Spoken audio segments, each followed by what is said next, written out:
அனைவருக்கும் மாலை வணக்கம். இன்றைய மைண்ட் யுவர் மைண்ட் நிகழ்ச்சிக்கு உங்களை வரவேற்பதில் மகிழ்ச்சி கொள்கிறேன். அனைவரையும் அன்புடன் வரவேற்கிறேன்.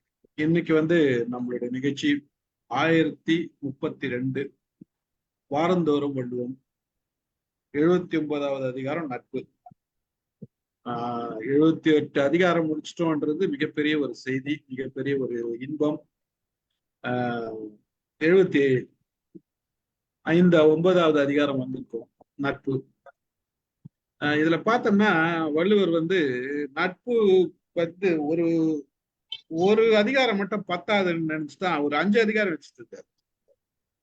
நட்புன்னு ஒரு அதிகாரம் வச்சுட்டாரு, அப்புறம் நட்பு ஆராய்தல்னு ஒண்ணு வச்சுட்டாரு, அப்புறம் பழமைன்னு ஒண்ணு வச்சுட்டாரு, அப்புறம் பாத்தீங்கன்னா தீ நட்புன்னு ஒண்ணு வச்சுட்டாரு, கூடா நட்புன்னு ஒண்ணு வச்சுட்டாரு. 5 அதிகாரம் நட்புல வச்சுட்டாரு. 5 அதிகாரம் நம்ம அவ்வளவு பேச வேண்டியது இருக்குது நட்பு. அப்ப எவ்வளவு பெரிய விஷயம், எவ்வளவு பெரிய செய்தி, எவ்வளவு பெரிய இம்பார்ட்டன்ஸ் கொடுத்திருக்காருன்றது அது தெரியுது. எவ்வளவு முக்கியத்துவம் கொடுத்திருக்காரு. நட்புன்றது நம்ம சும்மா அப்படி பழகுறது, உறவும் நட்பாகுது, நட்பும் உறவாகுது. நம்ம அதை பத்தியும் ஒரு ப்ரோக்ராம் பண்ணோம். ஞாபகம் இருக்குங்களா உங்களுக்கு எல்லாருக்கும்? நட்பு உறவாவதும் உறவு நட்பாவதும் அப்படின்னு ஒரு நிகழ்ச்சி பண்ண ஞாபகம் இருக்குங்களா? போன பிப்ரவரி மாசம் 13ஆம் தேதி இந்த வருஷம் நம்ம ஒரு கலந்துரையாடல் பண்ணோம். அப்போ ஒரு நட்பு உறவாவதும் உறவு நட்பாவதும் அப்படின்ற ஒரு கலந்துரையாடலும் பண்ணியிருக்கோம். பல நேரங்கள்ல நம்ம ரொம்ப உறவுல இருக்கிறவங்க, நல்ல ஒரு மனசோட நல்ல இதுவோட குணத்தோட பழகுறவங்களுக்கு பார்த்தோம்னா நல்ல நட்பாயிடுவோம். அதே மாதிரி நட்பா இருக்கிறவங்க உறவாகவும் ஆயிடுறாங்க. இது உறவும் நட்பாகிறது, நட்பும் உறவாகுதுன்றது எந்த சூழ்நிலையும் நட்புன்றது ஒரு உறவா இருந்தாலும் நட்புன்னு ஒரு தனி கவனம் இருக்கு, தனி மதிப்பு இருக்கு. அப்போ உறவா இருந்தாலும் அது உறவு, அந்த உறவு முறைன்றது ஒண்ணு இருந்தாலும் நட்புக்குன்னு வரும்போது அது மிகச்சிறந்த ஒரு இது, அது அலாதியான இன்பமா இருக்குது. இப்ப இன்றைக்கு மைண்ட் யுவர் மைண்ட்னா இந்த நட்போட்டாரத்தாலதான் நம்ம இவ்வளவுக்கு வந்திருக்கோன்றது நமக்கு எல்லாம் தெரிஞ்ச கதை. எந்த அளவுக்கு நம்ம பழகுறோம், எந்த அளவுக்கு நம்ம வந்திருக்கோம் அப்படின்றது, எவ்வளவு பேர் நம்மளோட வட்டத்தை சுத்தி இருக்கிறாங்க அப்படின்றது நமக்கு தெரியும். ஸோ வள்ளுவர் என்ன சொல்றாரு அப்படின்றத மற்ற ஒண்ணுன்னா பார்க்கலாம். நட்பு அதிகாரம் பார்த்துக்கோம். இந்த ஒரு வாரமும் நம்ம பார்த்துட்டு வரிசையா பார்த்துட்டு வரலாம். பார்க்கலாம். நட்பு முதல் குறள் யார் படிக்கிறது? வாசிக்கவா சார்? பழமையான வாசிக்க. செயற்கரிய யாவுள நட்பின் அதுபோல் வினைக்கரிய யாவுள காப்பு. செயற்கரிய யாவுள நட்பின் அதுபோல் வினைக்கரிய யாவுள காப்பு. குறள் 781 நட்பு அதிகாரத்தில் வரக்கூடிய ஒரு சிறப்பான குறள் இது. அதற்கு விளக்கம்: நட்பு பாராட்டுவது போல் செய்வதற்கு அரிய செயல் இல்லை, அதுபோலவே செயல்படுவதற்கும் பாதுகாப்பானது இல்லை என்று சிவயோகி சிவகுமார் கூறுகிறார். அடுத்து, நட்பை போல் செய்து கொள்வதற்கு அருமையானவை எவை உள்ளன? அதுபோல் தொழிலுக்கு அரிய காவலாக இருப்பவை எவை உள்ளன? மு வரதராசனார் சொல்லுகிறார்: சம்பாதிப்பதற்கு நட்பை போல அரிய பொருள் வேறு எவை உண்டு? அதை சம்பாதித்து விட்டால் பிறர் புக முடியாதபடி நம்மை காப்பதற்கு அரிய பொருள் வேறு எவை உண்டு என்று சாலமன் பாப்பையா கூறுகிறார். நட்பு கொள்வது போன்ற அரிய செயல் இல்லை, அதுபோல் பாதுகாப்புக்கு ஏற்ற செயலும் வேறில்லை என்று கலைஞர் விளக்கம் தருகிறார் என்று சொல்லி நட்பு என்பது நட்பில்லாத வாழ்க்கை நரம்பற்ற வீணைக்கு சமம் என்று சொல்வார்கள். அது போன்ற சிறந்த நட்பை பற்றிய முதல் குறளே இப்படி அமைந்திருக்கிறது. அறநியல் முடிக்கிறாரு. அறநியலுக்கு அப்புறம் அறநியல்ல கடைசி பகுதி இது. ஒரு அரசனுக்கு அல்லது இன்னைக்கு நிர்வாகிக்கு உதவக்கூடியதெல்லாம் அரண்லாம் சொல்லிட்டு வர்ற. நட்பு ஒரு பெரிய அரண், அதுல இருந்து வருது. 5 அதிகாரம் ஸ்டீஃபன் ராஜ் சார் சொன்னது மாதிரி நட்பை பத்தி பேசுற.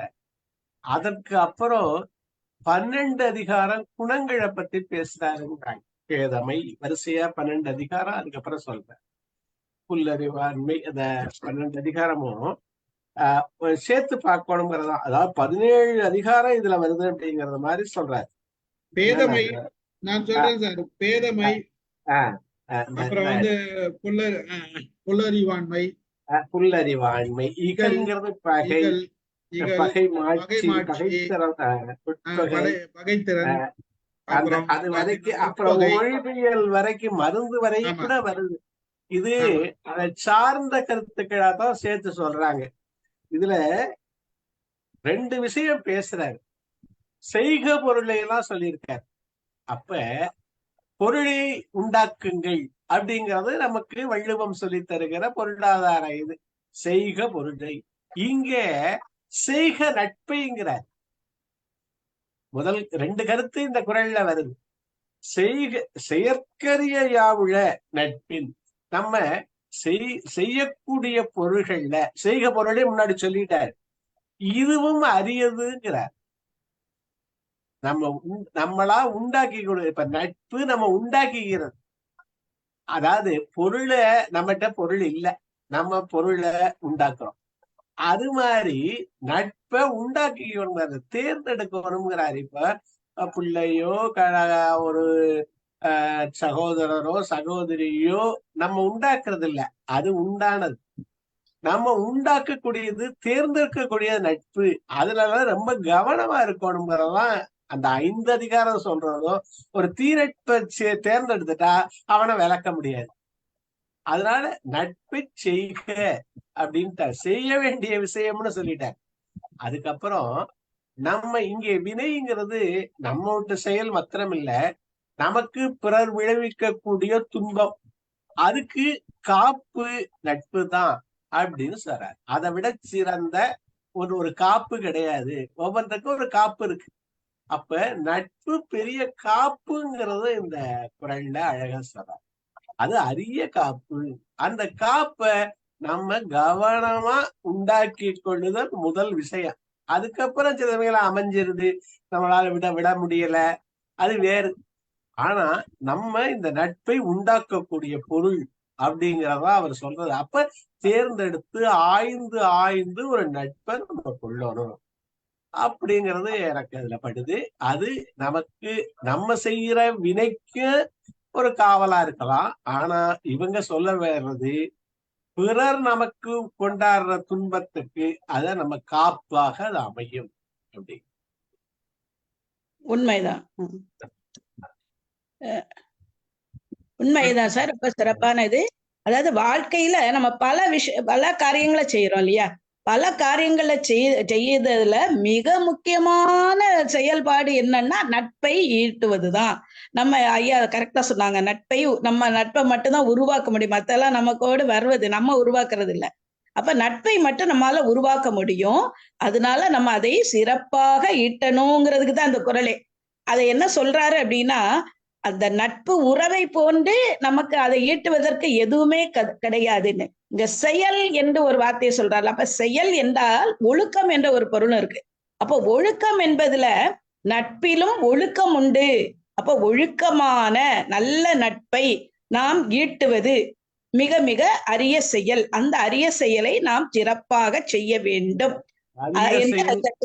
பரிமேலழகர் அரிய செயல் 3 சொல்றார். ஆமா.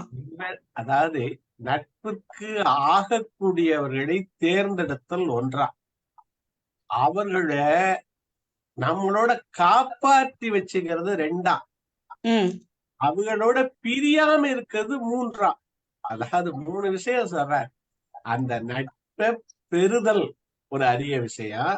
அந்த பெற்ற நட்பை தொடர்தல், அப்பன்னா அதுக்கு அந்த நட்புக்காக வேண்டிய விஷயங்கள் எல்லாம் நீங்க பார்க்கணும். உடுக்கை இழந்தவன் கை போல அது போய் நிச்சுதான் அது நட்பு. அது 2. 3வது பிரியாம இருக்கணுமா. இப்ப சின்ன மனவேறுபாடு வந்தா கூட அவர் அப்படி சொல்லிட்டாரேன்ட்டு நம்ம விலகலாம். எவ்வளவோ கஷ்டப்பட்டு உண்டாக்குற நட்பு அது. அந்த நட்பை ஒரு சாதாரண ஒரு எளிய காரணத்துக்காக, ஏதோ என்ன மதிக்கலையா, அவர் மதிச்சிருக்கலாம், அல்லது வேற ஒருத்தருக்கு அன்றைக்கு பேசுறதுக்கு ஒரு சான்ஸ் கொடுத்திருக்கலாம். நான் என்ன நினைக்கிறேன், அவர் மதிக்காம என்ன விட்டுட்டாரோ அப்படின்னு நான் விலக ஆரம்பிச்சேன்னா அதுவும் அது போற்றுதல் இல்லை. இதெல்லாம் செய்தல் நட்பை செய்தல் அப்படிங்கறதுல அடங்குறதாகவும் நம்ம பார்க்க வேண்டியது. ஒன்று நட்புக்கு ஆகிறவரை தேடி புடிச்சுக்கிறது ஒண்ணு, அந்த நட்பை பேணி காத்தல் ஒன்று, அது நீங்காம இருக்கிறதுக்கு என்னென்ன செய்யறது, இதெல்லாம் செயற்கரிய செயல்கள் அப்படிங்கிறாங்க. அடுத்த குரல் செயற்கரிய யாவும். அடுத்த குரல் படிக்கவா சார்? அடுத்த குரல் சிவகுமார் சார் கூட படிப்பாரு. நம்ம நீங்க விளக்கம் அழகான் சொன்னீங்க, படிக்கிறது யாராவது ஒருத்தரை கூட. சார் படிக்கிறீங்களா? சிவகுமார் சார் இல்ல, நீங்க படிக்கிற மாதிரி படிங்க, அடுத்தாப்புல சொல்றேன். அதாவது நீங்க அழகா விளக்கம் கொடுக்குறீங்க. மேடம் 3 குரல் படிக்கட்டும், அப்புறம் சிவகுமார் சார் படிங்க. மேடம் நீங்க படிங்க. நிறை நீர நீரவர் கேண்மை பிறைமதி பின்னீர் பேதையார் நட்பு. நிறை நீர நீரவர் கேண்மை பிறைமதி பின்னீர் பேதையார் நட்பு. அதாவது நிறை வளர்க்கும் குணம் பொருந்தியவர் நட்பு நிறைமதியாய் வளரும், பின்பு தேய்வது போலவே பேதையார் நட்பு தேயும் என்று சிவயோகி சொல்லுகிறார். அறிவுடையவரின் நட்பு பிறை நிறைந்து வருதல் போன்ற தன்மையுடையது. அறிவில்லாதவரின் நட்பு முழுமதி தேய்ந்து பின் செல்லுதல் போன்ற தன்மையுடையன என்று வரதராசனார் கூறுகிறார். பிறை நாளும் வளர்வது போல அறிவுடையார் நட்பு வளரும், முழு நிலவு தேய்வது போல பேதைகளின் நட்பு தேயும் என்று சாலமன் பாப்பையா கூறுகிறார். அறிவுடையவர்களின் கொள்ளும் நட்பு பிறை நிலவாக தொடங்கி முழு நிலவாக வளரும், அறிவில்லாதவர்களுடன் கொள்ளும் நட்போ முழுமதி போல முளைத்து பின்னர் தேய்பிறையாக குறைந்து மறைந்து போகும் என்று கலைஞர் விளக்கம் தருகிறார். இதுல ரெண்டு விஷயம் சொன்னாரு. நிறை நீர நீரவர் கேள்வி என்ன அந்த சொல்லு மறுபடியும் வந்தா கூட அது என்ன அழகா ஒவ்வொன்றுக்கும் ஒவ்வொரு மாற்றம் இருக்கு.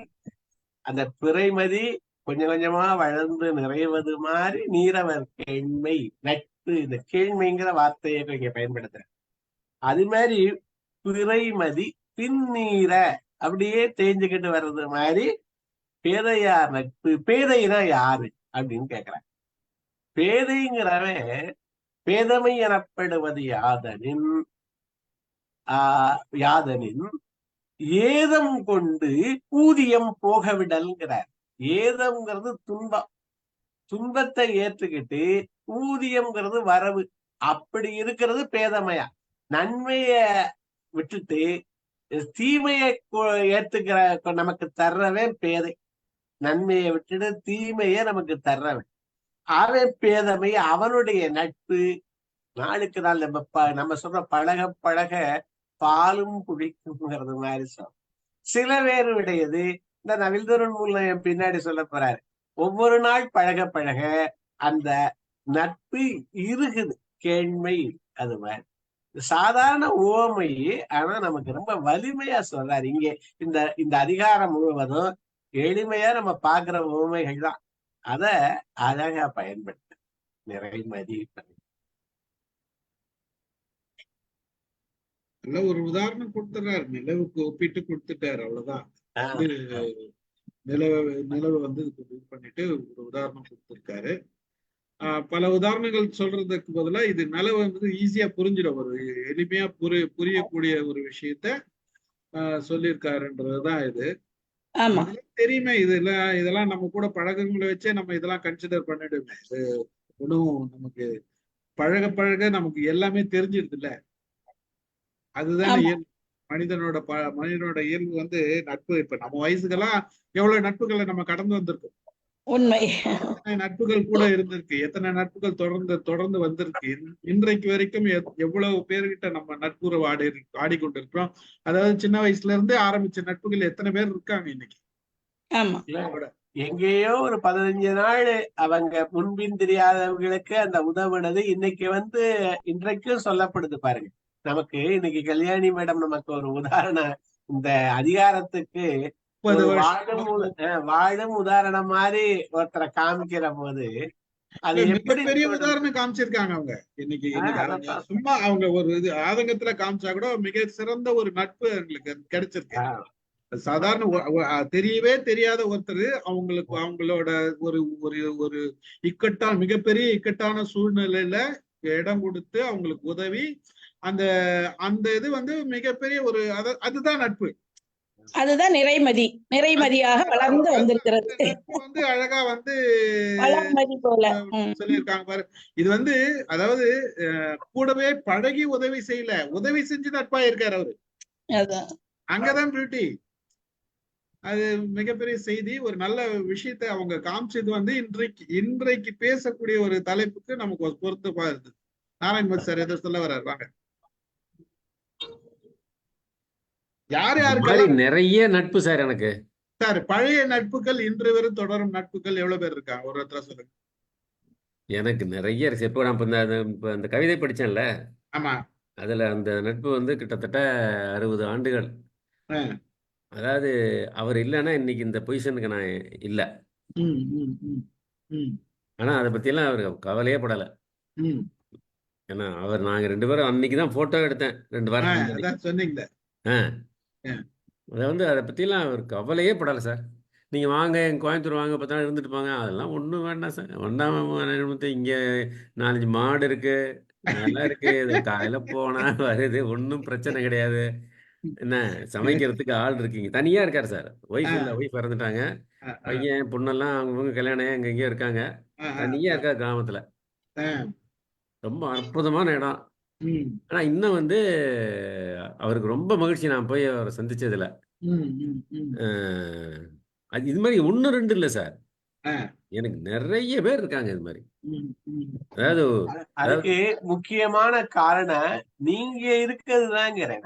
அதாவது இப்ப எங்களுக்கெல்லாம் அவ்வளவு இதுல ஏதோ அனுபவத்துல பார்த்தோம், இதுல பார்த்தோம். இன்னைக்கு சார்னா நட்போட ஒரு இதோட இருக்காங்களே வழியே, இப்ப நீங்க சொல்ற அளவு எனக்கெல்லாம் நட்பு இல்லைங்கிறதுக்கு என்ன காரணமா இருக்கும்னு நான் யோசிக்கிறேன்.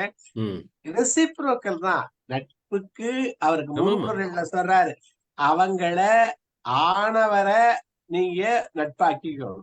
அவரை போய் இப்ப எங்க வீட்டுல வந்து நீங்க பாக்குறீங்கன்னு வைக்கிறீங்க, அது உங்க செயலு. இப்ப நான் உங்களை தேடி வரல, நீங்க எங்க வீட்டுக்கு வர்றீங்க, சார் வீட்டுக்கு போறீங்க. அப்படியெல்லாம் போற போது எல்லாத்துக்கும் நீங்க ஒரு அடி, நேத்து பேசுறதுதான், ஒரு அடி முன் வச்சீங்கன்னா அவ 3 அடி பின்னாடி அடுத்தவங்க வருவாங்க. நம்ம அந்த முதல் அடி எடுத்து வைக்கிறீங்க பாருங்க, அது நீங்க செய்யறீங்க. அதாவது நட்புக்கு ஒருத்தரை தேர்ந்தெடுக்கணுமா, அதை பேணி வைக்கணுமா, அவர் நீங்காமையும் பார்த்துக்கணுமா, 3 முதல் குரல் சொல்லுது. அதை நீங்க செய்றீங்க. இப்போ இதுல 2 இந்த குரல்ல சொல்றாரு. ஒண்ணு நீரவர் கேண்மை சொல்றாரு. நீரவர்னா அறிவுடையார் நட்பு. கீழே அடுத்த லைன்ல பேதையர் நட்பு சொல்றாரு. உங்களுடைய நட்பு நீரவர் நட்பு, அது அறிவுடையார் நட்பா இருந்தா அது தொடருது, அது வளர்வது மாதிரி வளருது.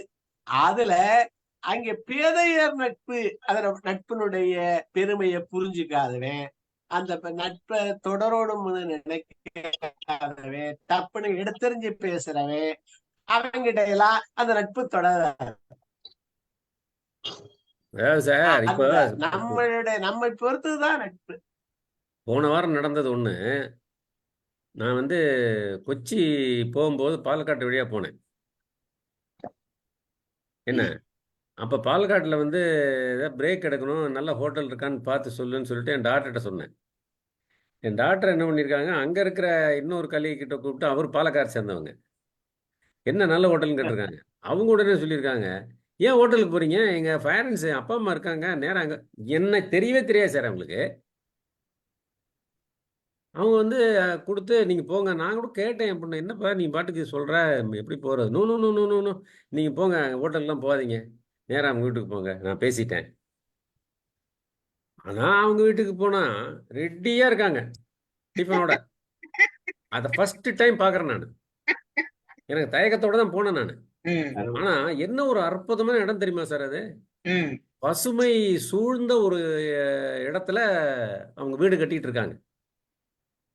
போய் அவங்க அங்கேருந்து ஒரு 20 கிலோமீட்டர்ல ராமசேரின்னு ஒரு ஊர் இருக்கு, அங்கேருந்து இட்லி வந்து ரொம்ப ஃபேமஸ். அங்க போய் சாப்பிட்டுட்டு போலான்னு சொல்லியிருக்காவ. அதெல்லாம் ஒன்றும் சாப்பிடணும், நான் வாங்கி வைக்கிறேன், இங்க வர சொல்லு. போய் 20 கிலோமீட்டர் போய் எல்லாம் 60+ பீப்புள்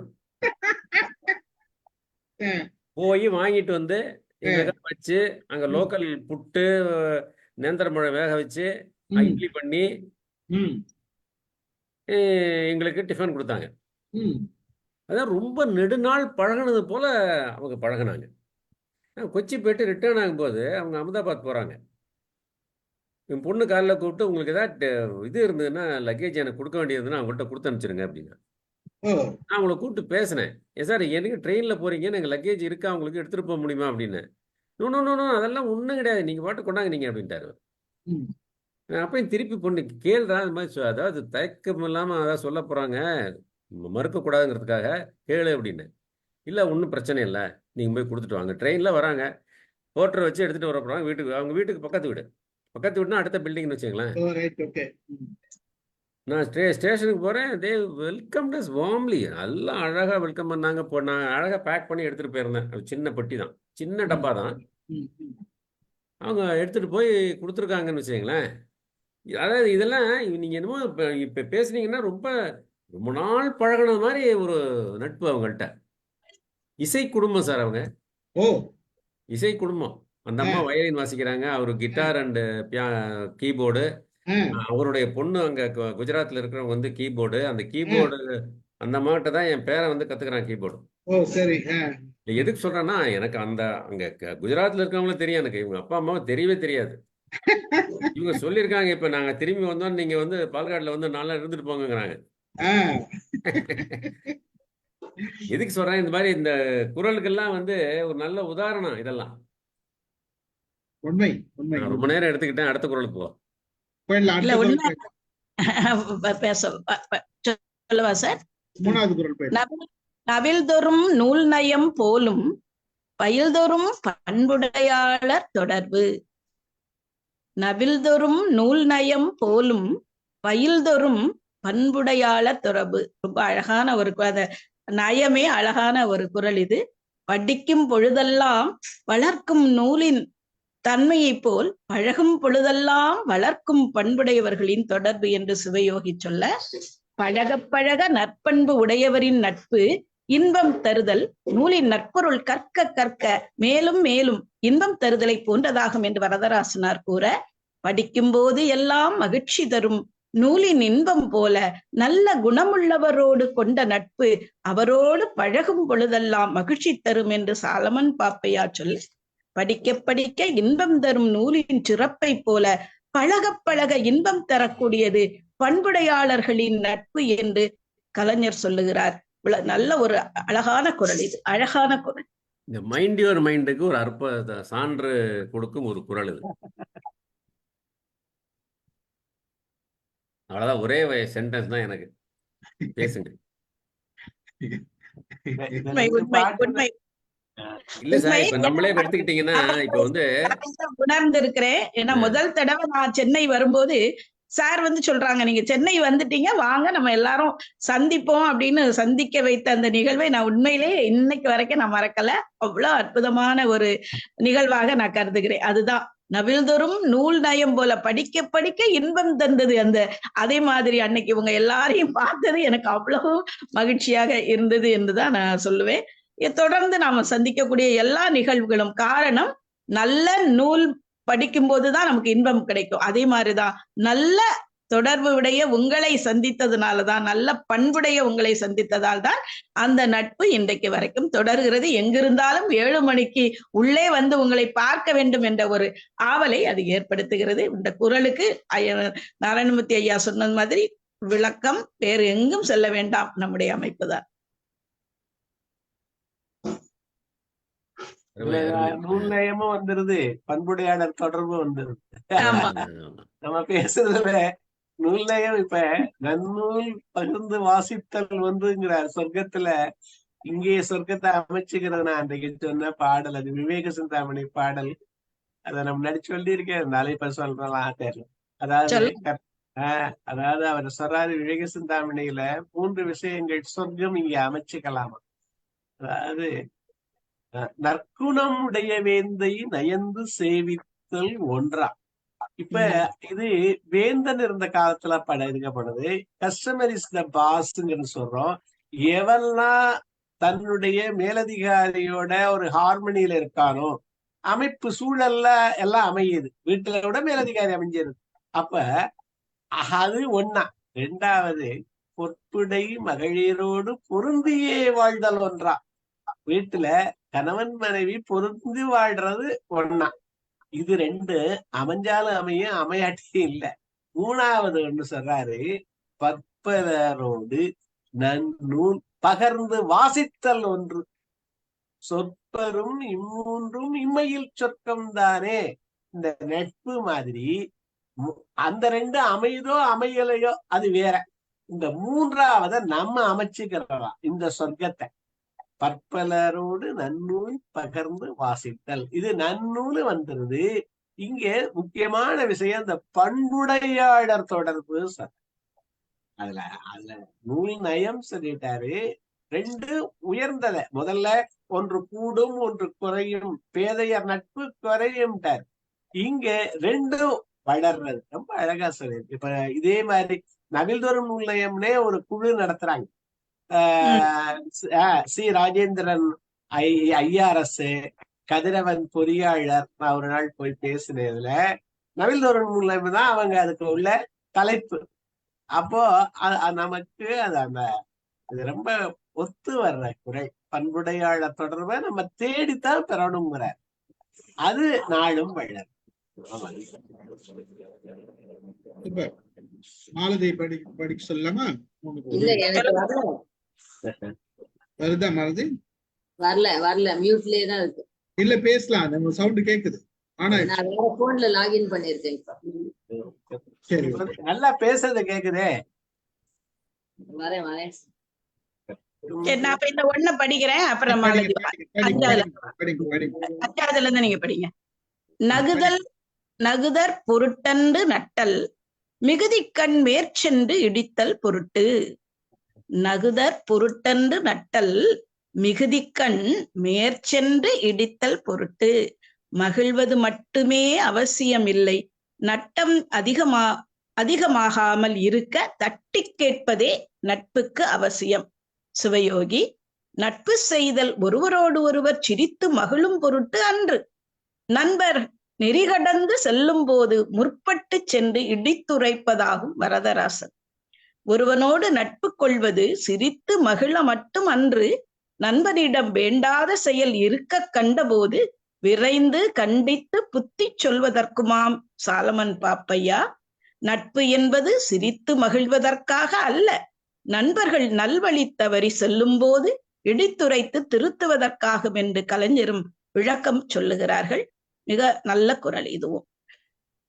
இதுதான் உண்மை நட்பு.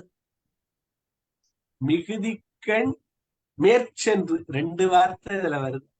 மிகுதிக்கண் அதாவது பல சூழல்ல எது செய்யணுமோ அதை செய்யாம தன்னுடைய திமிரால, பணத்தால, பதவியால அதுல எல்லாம் மிகுதி செய்யறான்.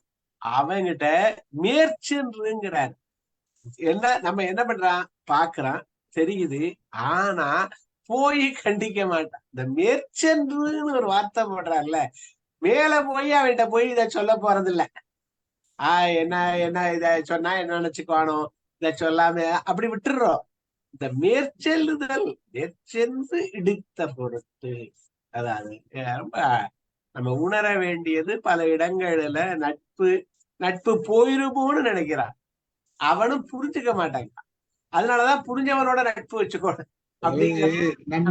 நம்ம கண்டிக்கும் போது, அதாவது இது செய்யக்கூடாதுன்னு சொல்லும் போது அதை ஏத்துக்கு நம்ம கூட இருக்கிறது மட்டும்தான் நட்பு. அதை ஏத்துக்குன்னு நம்மளால பொறுக்க முடியலன்னா, நம்ம கூட இல்லைன்னா அது நட்பு கிடையாது.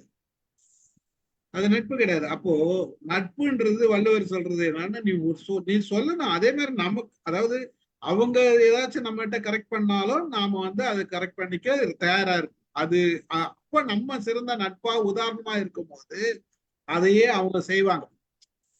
அப்போ இந்த ரெண்டு பேருக்கும் அண்டர்ஸ்டாண்டிங், அந்த புரிதல் வருது பாருங்க. அப்போ நட்பு இருக்கும்.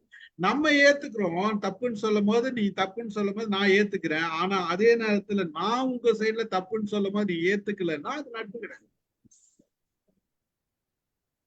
அதுதான் அந்த புரிதல். முதல் குரல்ல நட்பின் சிறப்பு சொல்றாராம். இப்ப நட்பினுடைய பயணம் சொல்றார். நட்பு முதல் ரெண்டு குரல்ல நட்பினுடைய சிறப்ப, இப்ப நட்பு, நல்ல நட்பு இருந்தா அதனுடைய பயனை இன்னொன்னு என்ன சொல்றாரு, இந்த மேற்சென்றுக்கு நிகழும் முன்னேயே அவன் அதை செய்யறதுக்கு முயற்சி செய்யறான். அந்த செயல் செய்யறதுக்கு முன்னாடியே போய் அவனை மீட்கணும். ரொம்ப அதெல்லாம் ரொம்ப நுணுக்கம் இருக்கு. அந்த மேற்சென்றுங்கிற வார்த்தைக்கு நிறைய எழுதுறாங்க. அது ரொம்ப அதாவது முன்னாடியே நீங்க செய்யணும். சொல்றது ரொம்ப சிறப்பு. இப்ப இப்பெல்லாம் எப்படி நட்பாயிருது நீங்க சொன்னால, எங்கேயோ போயிட்டு கூத்தடிச்சிட்டு வர்றது இல்லை. அததான் ரொம்ப அழுத்தமா சொல்றாரு. அப்படியெல்லாம் அது மட்டும்தான் நட்புன்னு நினைக்காதீங்க. அவன் தவறான பாதைக்கு செல்லும் போது, தவறுகளை செய்யும் போது, கீழ்மையானவற்றை செய்யும் போது யாருக்கும் காத்திராமல், ஐயா சொன்னது அதுதான், யாருக்கும் காத்திராமல் உடனே நீ நேரடியாக எல்லாம் போகாதேங்கிறாரு. எங்க யார்ட்டையோ சொல்லல, நீயே நேரே நண்பனிடம் சென்று அந்த தவறுகளை இடித்துரைத்து அந்த தவறுகளிடமிருந்து அவனை மீட்டு கொண்டு வா. அதுதான் உண்மையான நட்புங்கிறாரு. ஆனா இப்போதெல்லாம் அது கொஞ்சம் சார் சொன்ன மாதிரி சிலர் சொல்லும் போது அவங்களால தாங்கவே முடியாது. இங்க எதுக்கு இவ என்னெல்லாம் அப்படி நிறைய நட்பு.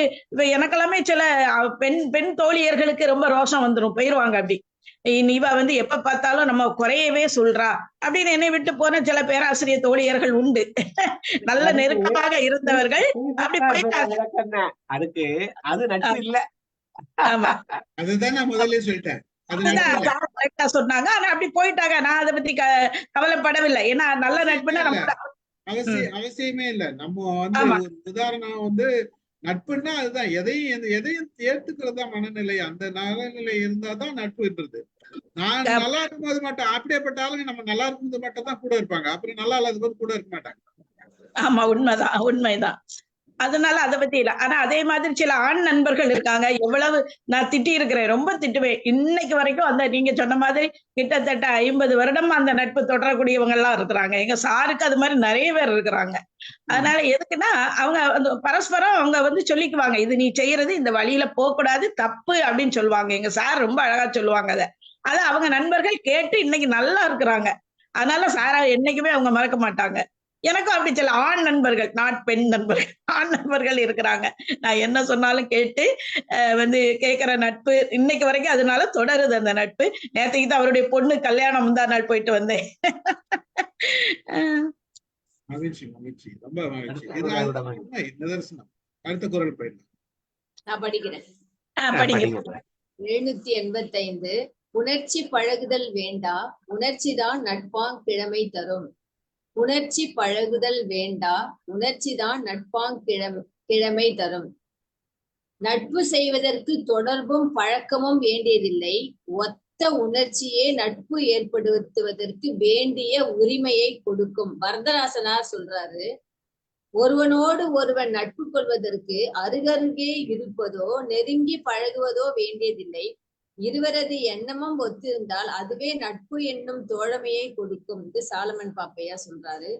இருவருக்கிடையே நட்புரிமை முகிழ்வதற்கு ஏற்கனவே தொடர்பும் பழக்கமும் வேண்டும் என்பதில்லை. இருவரின் ஒத்த மன உணர்வே போதுமானது அப்படின்னு கருணாநிதி சொல்றாரு, கலைஞர் கருணாநிதி சொல்றாரு. அதான் இது மாதிரி நிறைய நட்புக்காக உதாரணத்துக்கு நிறைய நம்ம சொல்லலாம். அதுல எனக்கு பிசிராந்தை யாரும் கோப்பெருன் சோழரோட எதுவும் சொல்லலாம். அவங்க 2 பேரும் அந்த காலத்திலேயே பார்க்காமையே, அவரு அரசர், இவர் புலவர். அந்த அளவுக்கு புலவரோட அவர் மேல அவ்வளவு அபிப்பிராயம் வச்சுட்டு அவ்வளோ ஒரு நட்பா இருக்கிறாரு. ஆனா அவரை பார்த்ததே கிடையாது. ஒரு காலகட்டத்துல அவர் கோப்பெருன் சோழர் பிள்ளைகள் மேல ஏற்பட்ட பிணக்கால நான் வடக்கு இருந்து நான் உயிரை விட போறேன் அப்படின்னு சொல்லிட்டு அவர் வடக்கு இருந்து உயிரை விட்டுறாரு. இதை கேட்டுட்டு கோபுரம் அவர் வராரு. விசிராந்தர் என்ன பண்றாரு, அந்த நாட்டுக்கு அப்ப போறாரு. தேடி போயிட்டு இந்த மாதிரியான விஷயத்தை கேள்விப்பட்டு அவரும் அதே மாதிரி வடக்கு இருந்து உயிர் நீத்தார் அப்படின்றது நம்ம எல்லாருமே படிச்சிருப்போம். இதுதான் பார்க்காமல் அந்த மேல அவங்க மேல வச்ச உணர்ச்சியின் மிகுதியால ஏற்படுற அந்த நட்பு அப்படின்றதுக்கு இது ஒரு சிறந்த உதாரணமா இதை நம்ம சொல்லலாம். 2 விஷயம் சொல்றாங்க. ஒன்று புணர்ச்சி, 2வது பழகுதல். இப்ப பழகுதல்ங்கிறது பல காலம் ஒருவரோட ஒருவர் இணைந்திருந்து, புணர்ச்சிங்கிறது இணைந்திருந்து தானே, அது இருந்து செய்யறது ஒன்று. இன்னொன்னு உணர்ச்சியால் ஏற்பட்டுக்கிற நட்பு. இப்ப நம்ம யாருமே பார்த்ததில்லை உணர்ச்சி. அதாவது இந்த இது உணர்ச்சிங்கிறது என்ன? நிறைய பேர் இப்ப என்னோட நட்பு எப்படி வர்றாங்கன்னா, ஒரு தமிழ் மேல ஒரு ஆர்வம் இருக்கு, ஒரு பண்பாடு சார்ந்து ஒரு ஆர்வம் இருக்கு. சில நேரங்கள்ல நான் எல்ஐசின்னு வர்ற போது என்னுடைய தொழில் சார்ந்து ஒரு இது வருது. ஒத்து உணர்ச்சி எங்கெங்க எல்லாம் வருதுன்னு பாருங்களேன். அந்த ஒத்த உணர்ச்சி வருகிற போதுதான் அந்த நட்பு நிக்குதுங்கிறார். நான் ஒவ்வொரு நாளும் சேர்ந்து இணைபெரியாமையெல்லாம் இருக்கணுங்கிற அவசியம் இல்ல. உணர்ச்சி தான் நட்பாம் கிழமைங்கிற வார்த்தைக்கு உரிமைன்னு சொல்றார். அந்த உரிமை நட்புரிமைன்னு சொல்றார். நட்புக்கு அதனாலதான் அவனுக்கு துன்பம் வந்தா அவன் உடனே போய் விளக்குறங்கிறான், அவன் ஜாகரம்னா இவனும் ஜாகரம்ங்கிறான். அதெல்லாம் உணர்ச்சி தான். அந்த தினம் உட்கார்ந்து பழகிறது தான் நட்புன்னு இல்ல. அது பழகி எவ்வளவு நாள் வேரோடாதுன்னு ஒண்ணு இருக்கும். அதாவது கல்லுல இருக்கிறது வேரோடு. அது இந்த தண்ணியில நீ வேர் ஓடாது. அங்கே புணர்ச்சி பழகுதல் ரெண்டும் ஒன்னோட ஒண்ணு சேர்ந்துதான் இருக்கு, அந்த பாசியே அதுவும். ஆனா அங்க வேர் ஓடல. அந்த உணர்ச்சி தான் அந்த நட்புங்கிற உரிமையை தருதுங்க இந்த பாடம். இது நிறைய சொல்றோம், நிறைய உதாரணங்களை பார்க்கிறோம். எங்கேயோ எப்பவோ போனது. அந்த ஒத்த உணர்ச்சி இருந்துச்சு. 2 பேரும் ஒரு அலுவலகத்துல வேலை பார்த்த உணர்ச்சி இருக்கு. இன்றைக்கு ஒரு தமிழ் உணர்ச்சி இருக்கு.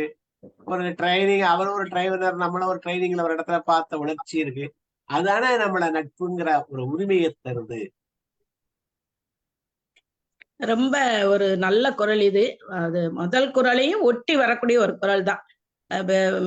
சும்மா நம்ம நண்பர்களோடு கூடி குமைஞ்சு சிற்றுண்டி சாலைகளுக்கு செல்வதோ அங்கு சாப்பிடுவதோ அதெல்லாம் கிடையாது. உண்மையான நட்பு அது அல்ல.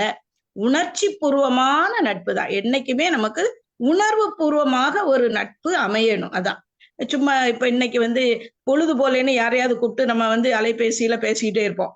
அப்படியெல்லாம் இல்ல. அது அல்ல.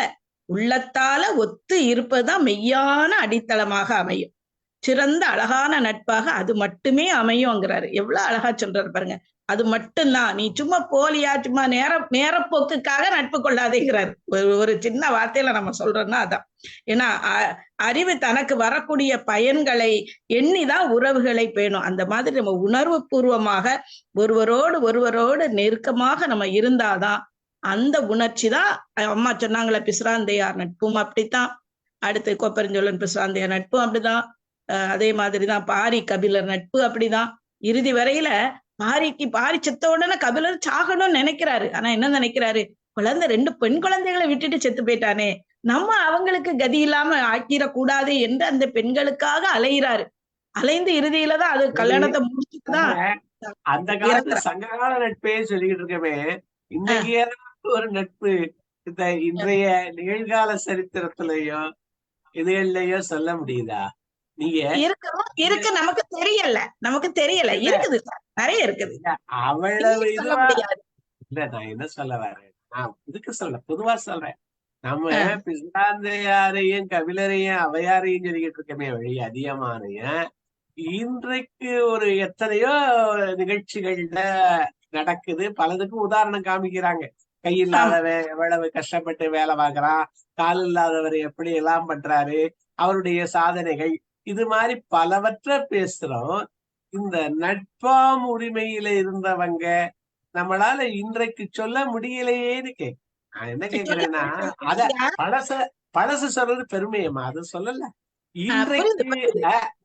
இன்றைக்கு எங்கேயாவது ஒரு 2 அரசியல் தலைவர் அல்லது 2 இடத்துல ஒரு இவ்வளவு நட்போடு இருந்தாங்கன்னு யாராவது கோட் பண்ண முடியுதான்னு கலைஞர் நம்ம பேராசிரியரோட நட்பை சொல்லலாம் சார். கடைசி வரைக்குமே அவங்க 2 பேருமே ஃப்ரெண்ட்ஸாவே இருந்தாங்க. 2 பேருமே சொல்லலாம் தானே சார்? சொல்லலாம்ல.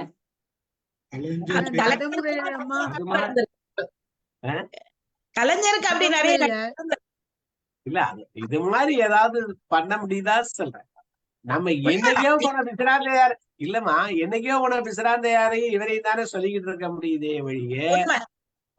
இன்றைக்கு அப்ப அதனுடைய இது குறைஞ்சுக்கிட்டே வருதோன்னு நினைக்கிறேன். நீலவர் கேள்வி சொல்றாருல, அதாவது நாடும் வளர்ந்த பிறைமதி மாதிரி நாளும் குறைகிறது மாதிரிதான் இருக்கு இன்னைக்கு. அன்னைக்கு இருக்கிறதா சொல்ல முடியுது அப்படியே, இன்றைக்கு ஒரு நல்ல நட்பு நம்ம உதாரணம் இருக்குது காட்ட முடியல. இருக்குது சார், மன்னிக்கவும், இருக்குது.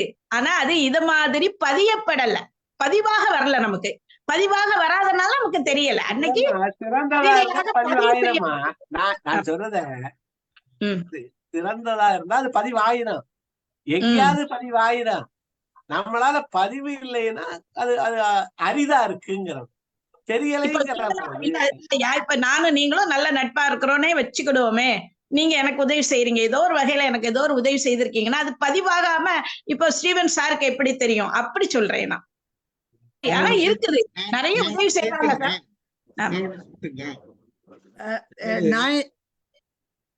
சொல்லுங்கம்மா, சொல்லுங்கம்மா. ஒண்ணு சொல்லலாமா? சொல்லுங்க. ஐயா சொன்னது மாதிரி நாங்க பழைய இதுகளை சொல்றோமே தவிர, இப்போதைய சந்தர்ப்பங்கள்ல ஆக்கள் எவ்வளவு ஃப்ரெண்ட்ஸா இருந்தாலும் it is none of your business, I don't கேர்ன்ற ஒரு அட்டிடியூட் வர்றதால முந்தின மாதிரி இந்த உணர்ச்சியோட பழகினாலும் நாங்க சொல்லி அவங்கள திருத்துவோம் என்று சொல்ல போனா, டோன்ட் இன்டர்ஃபியர் மீ என்று சொன்னால் we can't do it anything. நாங்க ஒண்ணும் செய்ய முடியாத நிலையில இருக்கிறோம். அவள் பாவம் பிள்ளையான வழியில போறாள்ன்ட்டு நாங்க உதவி செய்து அவருக்கு விளங்கப்படுத்த போனாலும் விடமாட்டினோம். நாங்க நினைக்கிறது சரி என்ற ஒரு மனப்பான்மையில இருக்கிறவையோட எவ்வளவு நாங்க நட்பை நினைச்சு உருகினாலும் அவங்க ஏற்றுக்கொள்ளாட்ட என்ன செய்யறது? ஒண்ணு செய்ய முடியாது. ஆனா ஸ்டில் நாங்க கவலைப்படுவோம். அவ என் ஃப்ரெண்ட் இப்படியே இருக்கிறாள், கேட்கிறாள் இல்லையா என்றைக்குல நாங்க கவலைப்படுறோம். அப்ப உணர்ச்சியா இருந்தாலும் சிலவேளை சந்தர்ப்பம் சூழ்நிலையில அவங்களுக்கு எடுத்துக்கொண்டு போக முடியாத நிலையில இருக்காங்க. நாராயணன் சார் ஏதோ சொல்ல வந்தாங்க. இல்ல கேட்டுட்டு இருக்கேன், சொல்றதை கேட்டுட்டு இருந்தேன், வேற ஒண்ணும் இல்ல. இதுல நான் ஒரு விஷயம் சொல்லணும்னு நினைக்கிறேன். சொல்லுங்க. இப்ப நம்ம பிசிராந்தையரை பத்தி பேசுறோம். பிசிராந்தையரை பத்தி சொல்லப்பட்ட செய்தி மட்டும் தான் நமக்கு தெரியும், சொல்லப்படாத செய்திகள் நமக்கு தெரியாது. நட்புறவு பத்தி மட்டும்தான் நம்ம செய்தியை எடுத்திருக்கோமே தவிர சொல்லப்படாத செய்திகள் தெரியாது. அந்த காலத்துல வாழ்ந்த மனிதர்களுக்கு மட்டும்தான் அவர்களுடைய முழு விஷயம் தெரியும். இன்றைக்கு நாம எந்த ஒரு அரசியல்வாதியை உதாரணத்துக்கு காட்டினாலும் அவங்களை பற்றி பல மறுபக்கம் நமக்கு தெரிஞ்சிருக்கிறதுனால அதை நம்மளால ஏத்துக்க முடியாது. உண்மை. அப்போ அரசியல்வாதி இதே ஒரு விஷயத்த ஒரு 50 வருஷம் கழிச்சு இவங்க பிள்ளைங்களுக்கு இவங்க இப்படி இருந்தாங்க அப்படின்னு சொல்லும் போது பிள்ளைங்க அது கலைஞரும் எம்ஜிஆரும் நல்ல நட்புல இருந்தாங்க, கலைஞரும் பெரியாரும் நல்ல நட்புல, கண்ணதாசனா ரொம்ப சொல்லுவாங்க. பிள்ளைங்களுக்கு வந்து எந்த நெகட்டிவும் தெரியாது. சொல்ற அந்த ஒரு முழுமையான நம்புதல் இருக்கும், அதை எடுத்துக்கும். அது இன்னும் 100 வருஷத்துக்கு போகும். நல்லா தெரிஞ்சு நமக்கு தெரிஞ்ச விஷயம், எனக்கு தெரிஞ்ச ஒரு விஷயம் சொல்றேன். நமக்கு தெரிஞ்சது இப்ப மாதிரி சொன்ன போல கலைஞருக்கும் பெரிய இவருக்கும் நம்ம பேராசிரியருக்கும் கலைஞருக்கும் விபி சிங்குக்கும் ஒரு சிறந்த நட்பு இருந்தது. ஆமா, கலைஞருக்கும் விபி சிங்குக்கும் மிகப்பெரிய சிறந்த நட்பு இருந்தது. கலைஞருக்கும் வாஜ்பாய்க்கும் ஒரு மிகப்பெரிய நல்ல நட்பு இருந்தது. இதெல்லாம் வந்து பலருக்கு தெரியாது. எம்ஜிஆருக்கும் ராஜீவ்காந்திக்கும் ஒரு நல்ல நட்பு இருந்தது. அது வந்து என்னன்னா நமக்கு வந்து பல விஷயங்கள் அவங்கள பத்தி மற்ற செய்திகளை நம்ம செய்யும் போது தெரிஞ்சிருக்கும் போது நம்ம அந்த விஷயத்தை நம்ம ஏத்துக்க மறுக்கிறோம்ன்றதுதான் நிதர்சனம். அதே நேரத்துல 1800 ஒரு நட்பு இருந்திருக்கலாம், 1700 நம்மளுக்கு கிட்டத்துல எல்லாம் ஒண்ணு இல்லையேன்னு சொல்ல வரேன், வேற ஒண்ணும் அதுதான் இருக்கு. நான் என்ன சொல்ல வரேன், நீங்க இது அடுத்த நூற்றாண்டு நெல்லுங்கம்மா, இது அடுத்த நூற்றாண்டுல தெரியும்னு சொன்னீங்க. நமக்கு போன நூற்றாண்டு அதுக்கு முந்தின நூற்றாண்டு எல்லாம் தெரியலையேன்னு தான் சொல்ல வரேன்.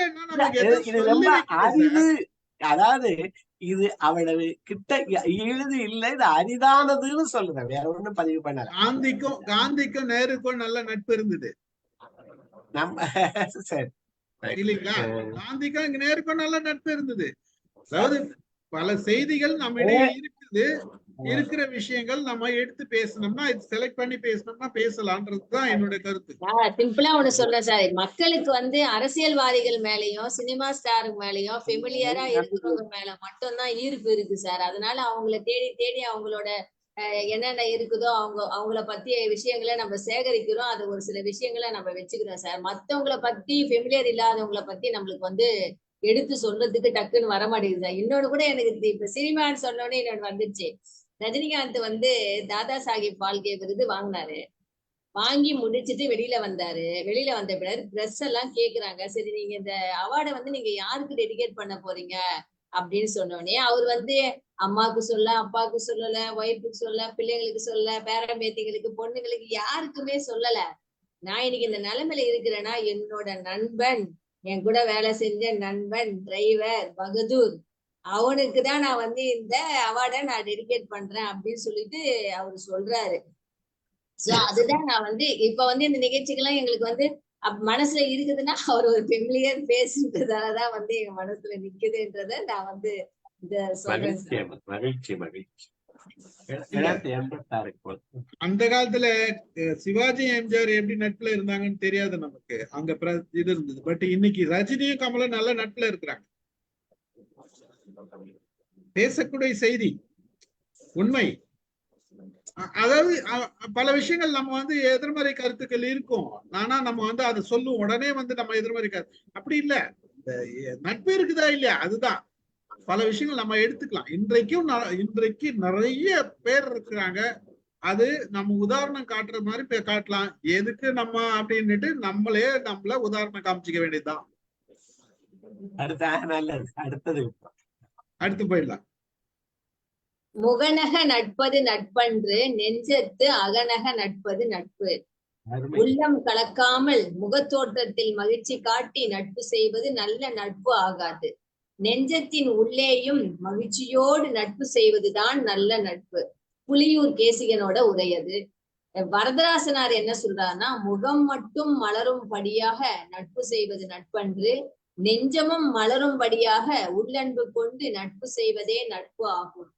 பார்க்கும் போது மனமகிழாமல் முகம் மட்டுமே மலர பழகுவது நட்பன்று, அன்பால் மனமும் மலர பழகுவதே நட்பு. இது வந்து சாலமன் பாப்பையாவோட 2 இடம் சொல்றாங்க. ஒண்ணு முகம், இன்னொன்னு அகம். இப்ப முகத்துல வர்றது சிரிப்பு, முகத்துல வருது நகைங்கிறான். அத மனசுல ஒண்ணு வருது, அது உவகைங்கிறாங்க. மனசுல மகிழ்ச்சி இருந்தா தான் முகத்துல இந்த நகை வரும்னு சொல்றாங்க. இப்ப இங்க 2 பேசுறது என்னன்னா, நகைங்கிறது வெளிப்பாடு, சிரிப்பு அது முகமலர்றது வெளிப்பாடு. அது எதனுடைய வெளிப்பாடு? சித்தம் அழகியார் பாடாரோ நம் சிவனைன்னு சொல்ற. சித்தம் அழகா இருக்கா இருந்தா முகம் அழகா இருக்குங்கிறாங்க. இந்த நெஞ்சத்து அகநக நட்பது, நெஞ்சத்துல இருக்கிற அன்புதான் முகத்துல வருது. அப்ப முகத்துல இருக்க போது பார்த்தா சிரிச்சுட்டு டக்குன்னு போறோம்ல, அது இல்ல.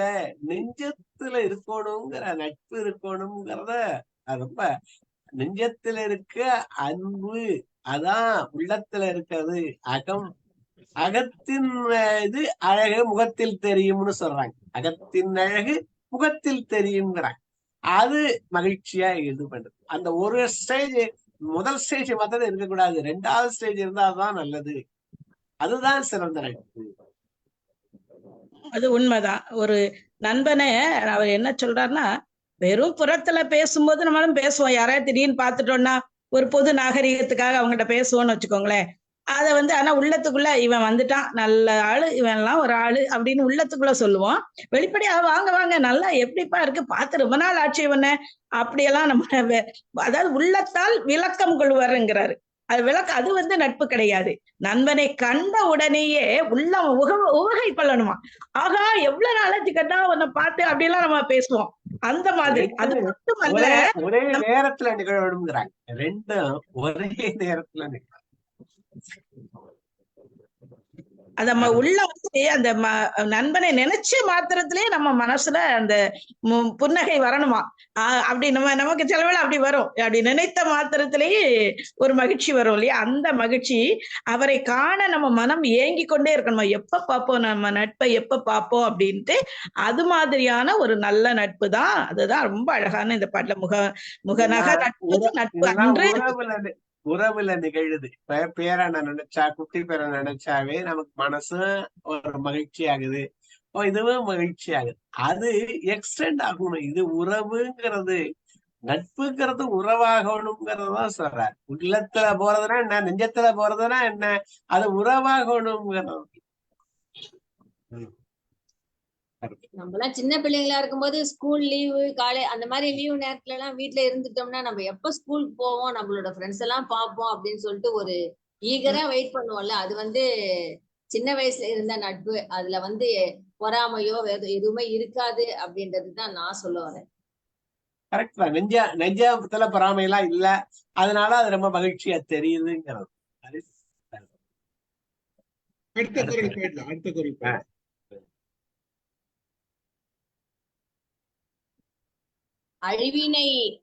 அழிவினவை நீக்கி ஆருய்ந்து அழிவின்கண் அல்லல் உழப்பதாம் நட்பு. அழிவினவை நீக்கி ஆருய்ந்து அழிவின்கண் அல்லல் உழப்பதாம் நட்பு.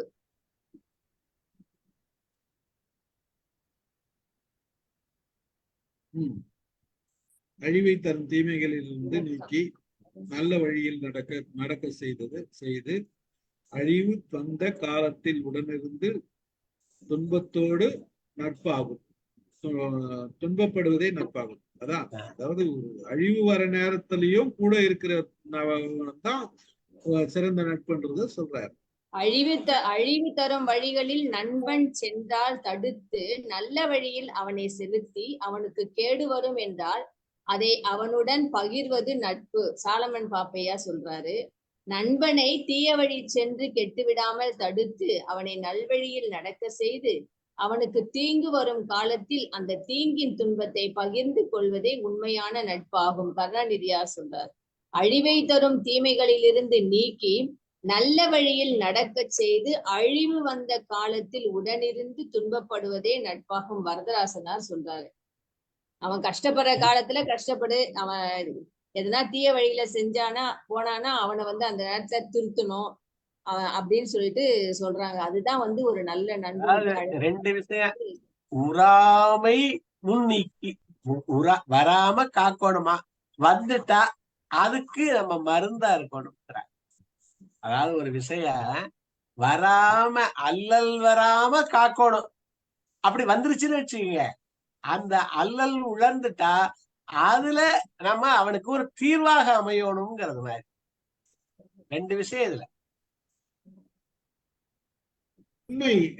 இந்த காலத்துல அதாவது அந்த குறள் இப்பதான் ஞாபகம். உற்ற நோய் நீக்கி உறாமை முற்காக்கும் பெற்றியார் பேணிக்கொள்ளல்ங்கிறாரு. வந்த நோய நீக்குவானா, அது வராம முன்னாடி காப்பானா. அந்த 2 விஷயம்தான். அல்லல் வந்துட்டா அந்த அல்லலை களைவான், அல்லல் வராம முன்னாடி போய் அவனை காப்பாத்து. 2 விஷயம். அழிவினை நீக்கி ஆறு உய்த்து கேட்டினை தரும் தீநெறிகளை செல்லுங்கால் விலக்கி, அவன் தீநெறிகளில் சென்றால் விலக்கி ஏனைய நன்னறிகளை செல்லாக்கார் செலுத்தி. ரொம்ப அழகா சொல்றாரு. இதெல்லாம் பரிமள. அவன் கெட்ட வழியில போனா அதை நீக்கணுமா. இந்த ஆறு அப்படி ஆற்றுப்படையெல்லாம் சொல்றோம்ல, நல்ல வழிகளில அவனை செலுத்தணுமா. அவனுக்கு அல்லல் வந்துட்டா, துன்பம் வந்துட்டா அந்த துன்பத்தை போக்கணுமா. 3 விஷயம் சொல்ற. ஆறுங்கிற வார்த்தையும் சேர்க்கிற.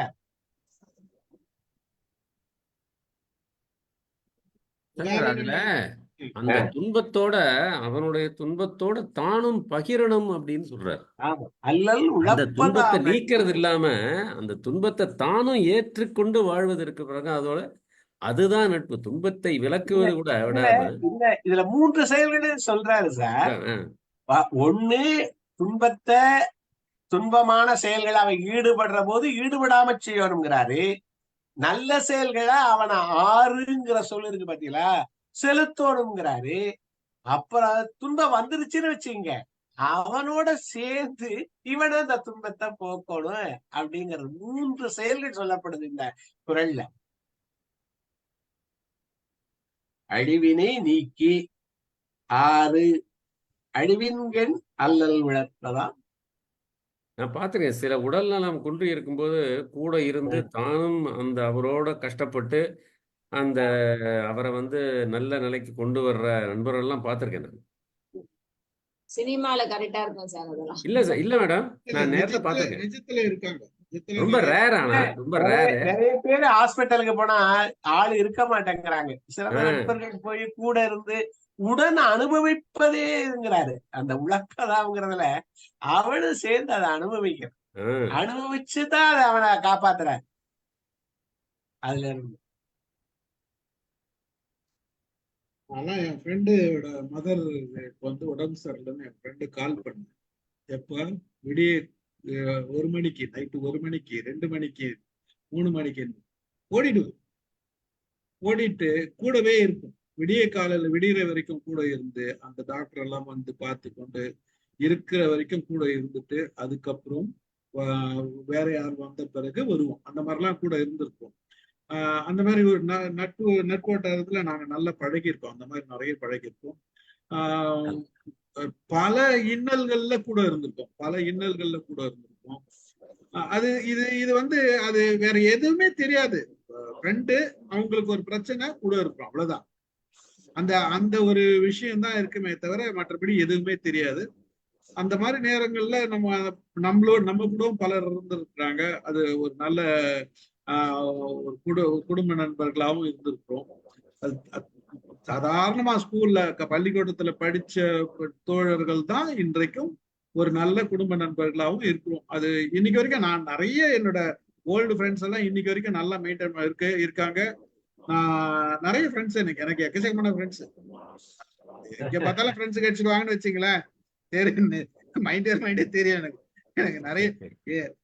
போன வருஷத்துக்கு முந்தின வருஷம் கூட ஃப்ரெண்ட் எல்லாம் கூப்பிட்டுன்னு சும்மா பாண்டிச்சேரி போயிட்டு வரலாம். நாங்க எல்லாம் ஸ்கூல் மெட்டு பாண்டிச்சேரி போயிட்டு வரலாம்னு போயிட்டு வந்தோம். ரொம்ப நாள் ஆச்சு வெளில போய் அப்படின்னு சொல்லிட்டு போயிட்டு வந்தோம். அந்த மாதிரிலாம் வந்து ஒரு நட்புறவு வந்து இருக்கும். யாருமே போன் பண்ணி பேசலன்னா கூட நான் போன் பண்ணி கூப்பிடுவேன், எல்லாரையும் கூப்பிட்டு பேசுவேன், எப்பயாச்சும் பேசுவேன். இது வந்து இதுதான் ஒரு சின்ன நட்புக்கு உண்ட உதாரணமாகும். நம்ம போன் பண்ணி பேசும்போது அவங்க கூப்பிடலன்னா பரவாயில்ல, நம்ம கூப்பிடுவேன் அப்படின்றது. வாங்க அடுத்த குரல் போயிடலாம். ரொம்ப ஃபேமஸ் குரல் அடுத்தது.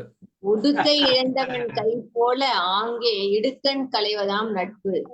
ஆற்று வெள்ளத்தில் உடையை இழந்தவனது மானத்தை மறைக்க அவன் கை உடனே உதவுவது போல நண்பன் துன்பத்தை விரைந்து நீக்குவதுதான் நல்ல நட்பு. புலியூர் கேசிகன்.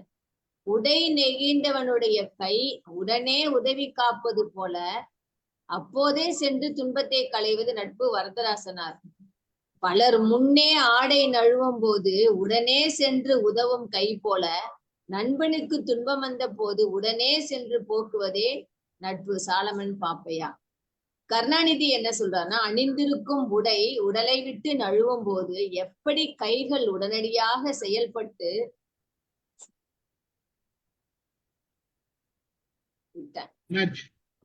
மாறிடுச்சு. பரவாயில்ல. கை இதுல 2 விஷயம் சொல்றாரு. ஒண்ணு கை, இன்னொன்னு மனம். கை எப்பவுமே மனதுதான் முந்தும், கை முன்னாடி போகுது. இப்ப அதாவது ஆக்சுவலா என்ன பண்ணணும், மனசு நினைச்சு கை பண்ணணும். அதான இது அனிச்சை செயலாக மாறுது. உறவுல நினைச்சை செயல் வர்றது ரொம்ப கஷ்டம். அதாவது அனிச்சை செயல், மூச்சு விடுறது, இதயம் துடிக்கிறது, இதெல்லாம் அனிச்சை தன்னால நடந்துகிட்டு. இதுல இங்க என்ன பண்ணுது, மனம் நினைக்கிறதுக்கு முன்னாடி கை முந்துது. அவ்வளவு விரைவு வேணுங்கிற அனிச்சை செயல் மாதிரி விரைவு வேணும். இத நான் நிறைய தவிர நம்ம எப்படி ஆட்டோமேட்டிக்கா அந்த உடுக்கையில தான் நம்ம எனக்கெல்லாம் பேண்ட் போட்டா ஈஸியா இருக்கு. இந்த வேட்டியை கட்டிட்டோம்னு வச்சுங்க, ஐயோ படுத்துற பாடு. அத இப்பதான் அதுக்குதான் ஒட்டிக்கோ கட்டிக்கோலாம் கொண்டாடுறான். எதுக்கு? அது வேகமா நழுவுது. அதுவே இப்ப நைலக்ஸ் வேட்டி மாதிரி கொஞ்சம் இது ஃபைபர் வேற கடந்துச்சுன்னு வச்சுங்க, ரொம்ப வேகமா நழுவும். அதுக்கு போய் அதை கை பிடிக்கிற போதெல்லாம் இது நினைவு வரும் எனக்கு சமயத்துக்கு. சொல்லுங்க. சார், இதுக்கு எங்க வாத்தியார் ஒரு உதாரணம் சொல்லுவாரு. அதாவது உடுக்கை இழந்தவன் கை போல அப்படிங்கிறது, சும்மா நம்ம நின்றுட்டு இருக்கோம்னு வச்சுங்களேன். நின்றுட்டு இருக்கும்போது நம்ம உடையை நழுவும் போது கீழே டக்குன்னு எடுத்துடலாம். கொஞ்சம் இருந்தா கூட எடுக்க வாய்ப்பு இருக்கு. அது கிடையாதான். அந்த மாதிரி நடுவது கிடையாதான். ஒரு உயரத்துல இருக்கும்போது 10-15 அடி உயரத்துல இருக்கும்போது யாருமே கூட இல்லாத ஒரு இடத்துல வந்து வேஷ்டி நழுவும் போது எந்த மாதிரி கை செயல்படும், அதுதான் அந்த உடுக்கை இழந்தவன் கை போல. அப்படி ஏன்னா விழுந்ததுன்னா விழுந்தது. நீங்க ரோட்ல இருந்தீங்கன்னா பிடிச்சி எடுத்துடலாம், கீழே குனிஞ்சு எடுத்துடலாம். மேல இருந்து கீழே விழுந்ததுன்னா விழுந்ததுதான். அந்த கண்டிஷன்ல எப்படி கை உதவுதோ அதுதான் அந்த உடுக்கை இழந்தவன் கை போல அப்படின்னு உண்மை. அந்த வாத்தியார் சொன்னார். நல்லா இது இருக்கு. இப்போ நான் சொல்றது வந்து ஒரு இதுல 50-60 வருஷத்துக்கு முன்னாடி சொல்றேன். இதுல அனிச்சை செயல் அப்படின்னு நம்ம சொல்றோம் ஆமா இல்லையா? ஆமா இதை நான் கொஞ்சம் வித்தியாசமா பார்க்கிறேன். அதாவது அனிச்சை செயல்ன்றது என்னன்னா, நம்ம வந்து மூச்சு விடுறோம், அது தானா நடக்குது. பல பல விஷயங்கள் தானா நடக்குது நம்ம. ஆனா இந்த ஒரு விஷயம் மட்டும், ஒரு ட்ரெஸ் நம்மள இருந்து கழுவுது அப்படின்னா, இது வந்து அனிச்சையா நடக்கிறதான்னு பாத்தீங்கன்னா கிடையாது. ஏன்னா இது சின்ன வயசுல நமக்கு சொல்லி கொடுக்கப்பட்டது, கற்பிக்கப்பட்டது. ஏன்னா ட்ரெஸ் எல்லாம் அந்த மான அந்த உணர்ச்சி, ஒரு செய்தி நீங்க சொன்ன மாதிரி மானம்ன்றது வந்து மான உணர்ச்சி கற்பிக்கப்பட்டது. கற்பிக்கப்பட்டது. இந்த கற்பிக்கப்பட்டது நம்ம பிரெயின்ல ஒரு கண்டிஷனா ஆயிடுது, அதாவது ஒரு ப்ரோக்ராமா ஆயிடுது.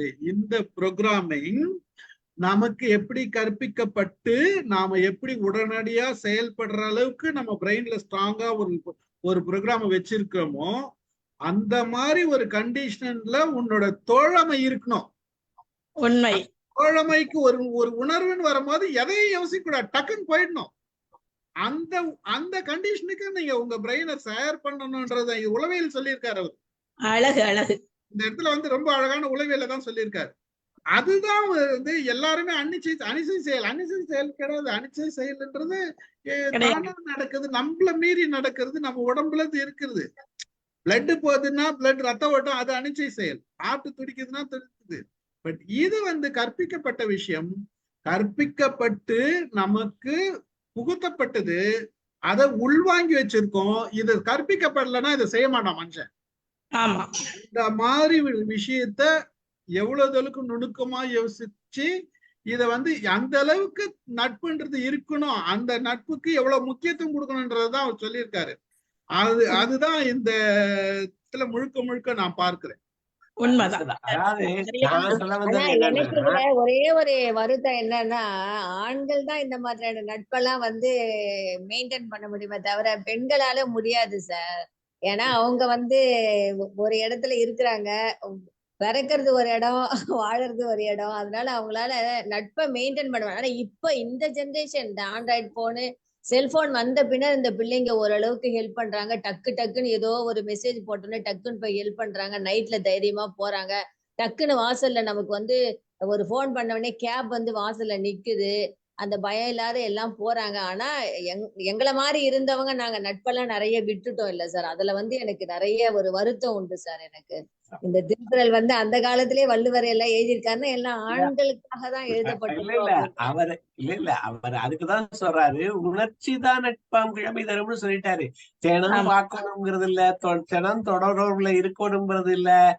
எத்தனை நாள் ஆனாலும் உணர்ச்சி இருந்தா, 2 பேரும் ஒத்த உணர்ச்சியில ஒன்றுபட்டு இருந்தீங்கன்னா அது சிறப்பா வந்துடும். அதுதான் சார் நினைச்சுக்கிட்டு தான் சார் நினைச்சு பார்த்துட்டு தான் சார் இருக்கிறோம். போட்டோஸ பார்த்துட்டு நினைச்சு பார்த்துட்டு தான் இருக்கிறோம்.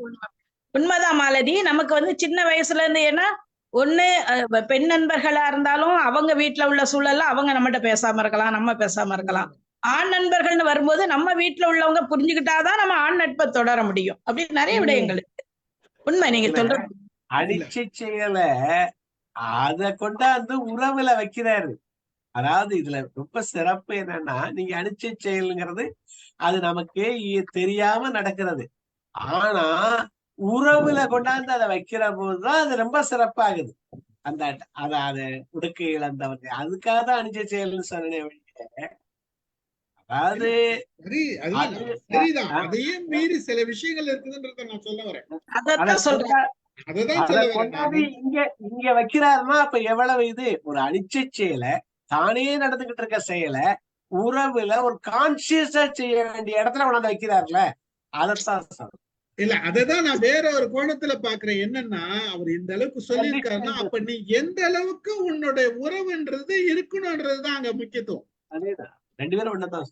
அதுதான் கைய வேட்டிய கையை எப்படி டக்குன்னு பிடிக்குதோ, அவனுக்கு ஒரு துன்பம்னா டக்குன்னு போய் உதவுறது. அந்த மாதிரி போய் உதவணும். இருங்க பிளாஸ்டிக் சர்ஜன் பத்தி ஏதோ சொல்ல வராங்க மேடம். வாங்க மேடம். அதுல என்ன அனிச்சை செயல் இருக்குது? வாங்க வாங்க மைக் ஆன் பண்ணுங்க. அதாவது எளிய ஓமை. யாரும் மைக் ஆன் பண்ணுங்க மேடம். ஓமை அவ்வளவு எளிமையா மைக் ஆன் பண்ணுங்க. வரலையா? உங்க மைக் அன்மியூட் பண்ணணும். வரலையா? ஏன் வரல?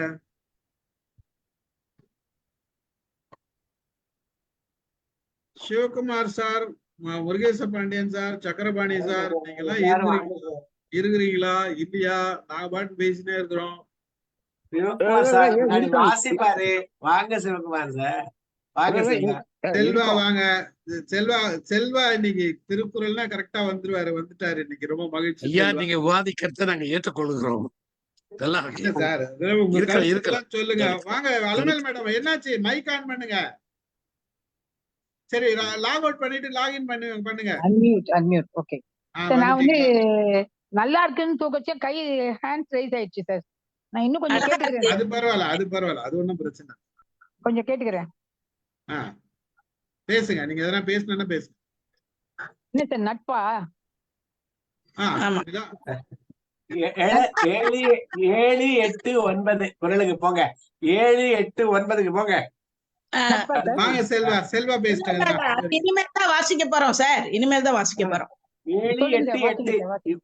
8, 8. செல்வா வாங்க. எப்படி இருக்கீங்க? நலமா இருக்கீங்களா? மைக் ஆன் பண்ணுங்க. நல்லா இருக்கு சார். நல்லா இருக்கு. ரொம்ப மகிழ்ச்சி. சைடுல கேட்டுட்டே இருக்கலாம் தான். திருப்பி ஒரு மீட்டிங் வந்து கட் பண்ணிட்டு அதனால தான் கம்முனு உங்களை கூப்பிடல நான். நீங்க இல்லனா மைக் ஆன் கேட்டுட்டே இருக்கலாம் தான். நீங்க பேசுறத கேட்டாலே போதும் எனக்கு. மைக் ஆன் பண்ணி இருப்பீங்கன்னு தெரியும் எனக்கு. நீங்க சரி ஏதோ பிஸியா இருப்பீங்கன்றதுனால தான் நான் கூப்பிடல உங்களை. சரி, அடுத்த குறள் வாசிக்கலாமா சார்? சரி வாங்க சொல்லுங்க. நட்பிற்கு வீற்றிருக்கை யாதெனின் கொட்பின்றி ஒல்லும் வாய் ஊன்றும் நிலை.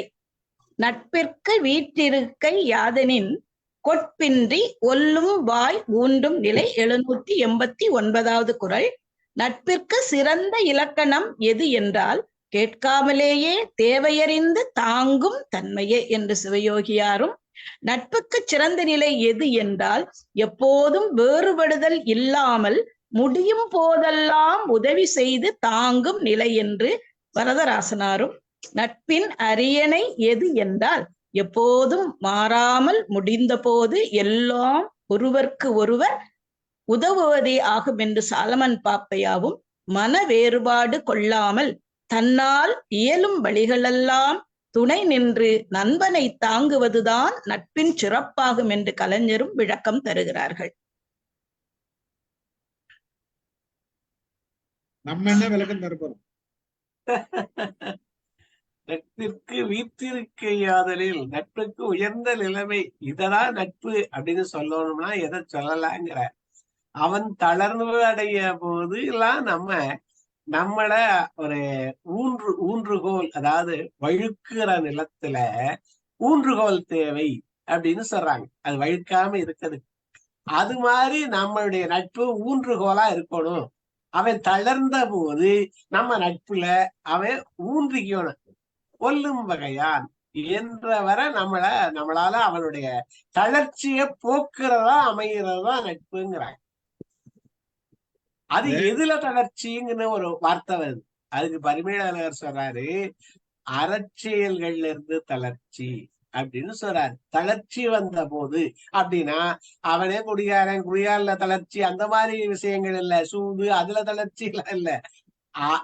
எது அறச்செயல்கள்ல இருந்து அவன் தவறுகிற போது அவன் நம்மள ஊன்றுகோலா அவன் கருதணும். அப்படின்னா நம்மளுடைய சப்போர்ட் அவனுக்கு வேணும். நட்பினுடைய சப்போர்ட் ஒருத்தனுக்கு வேணும்.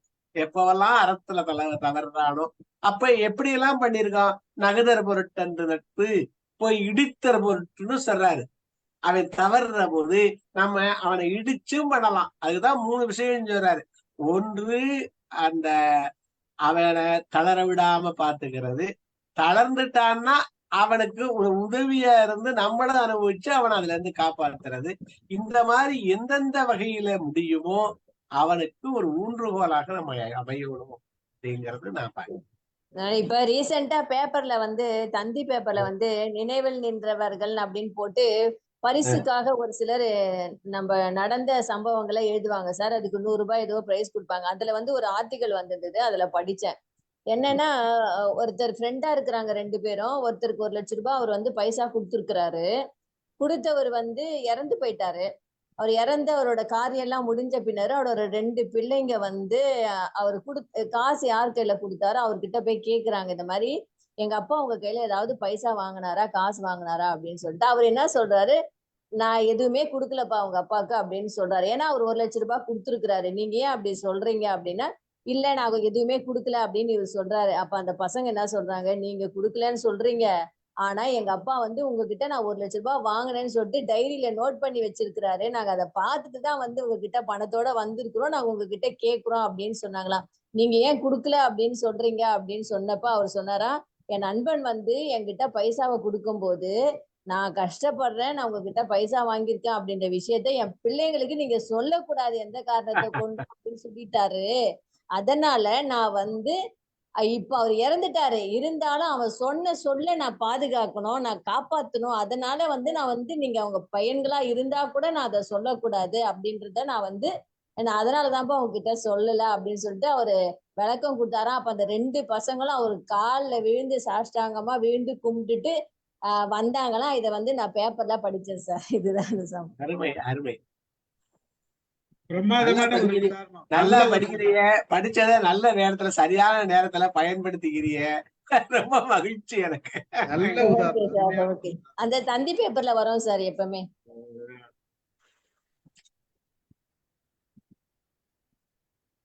அடுத்த குரல் போலாம்.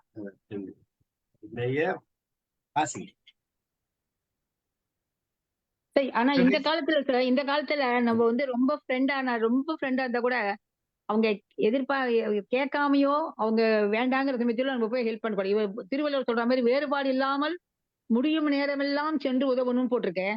அவங்க வந்து முடிய வச்செல்லாம் நம்ம எல்லாம் கொடுத்தோம் வச்சுக்காங்களேன், தே வில் மிஸ்டேக் அஸ். என்ன ஒண்ணு இல்லைன்னு நினைச்சிட்டியா, ஃப்ரெண்ட்லியாவே திட்டலாம். என்ன நான் என்ன பணம் கேட்டேன்னா எதுக்கு இப்ப வந்து கொடுக்குறேன், எதுக்கு நான் என் பையன் படிச்சுன்னு தானே இருக்கான், இப்ப நான் ஒன்னும் கேட்கலையா உடனே, நம்மளே அந்த பையன் அவங்க பையன் பெரிய கிளாஸ் படிக்கிறான், காலேஜ் போறான், நம்ம கொஞ்சம் பணம் கொடுத்து உதவலாம்னு நினைச்சா கூட they won't accept சார். இந்த மாதிரி 2 தடவை எனக்கு ஆயிருக்கு. நான் இருக்கேன் மேலு, நான் இப்ப கேட்கல. நீங்க ஏன் வாங்காதவங்களுக்கு தான் கொடுக்குறீங்க மேடம், எங்களுக்கு கொடுங்க மேடம், நாங்க வாங்கிக்கிறோம். இந்தாங்க சார், இந்தாங்க சார் 10 லட்சம் கொடுத்துட்டு. அந்த காலத்துல எங்க அம்மா கூட பிறந்தவங்க 5 பேர் அண்ணன் தம்பிங்க. ஆனா எங்க பாட்டி வந்து ரொம்ப ஸ்ட்ரிக்டா இருப்பாங்களாம். எந்த ஃப்ரெண்டும் வந்து வீட்டுக்கு வரக்கூடாதுன்னு வாங்கலாம், வாசலோட ஃப்ரெண்டை நிறுத்துன்னு சொல்லுவாங்களாம் எங்க பாட்டி. அதெல்லாம் அந்த காலத்துல இருந்தது இல்ல, ஃப்ரெண்டுக்கெல்லாம் வீட்டுக்கு வரக்கூடாதுன்னு சொன்ன காலம் எல்லாமே இருந்தது இல்ல. அதுவும் நான் இங்க இந்த இடத்துல நான் யோசிச்சு பாக்குறேன். கடைசி குரல் யார் படிக்கிறது? மேடம் நீங்க மைக் ஆஃப் பண்ணிட்டு படிக்கிறீங்க. நான் படிக்கிறேன் சார்.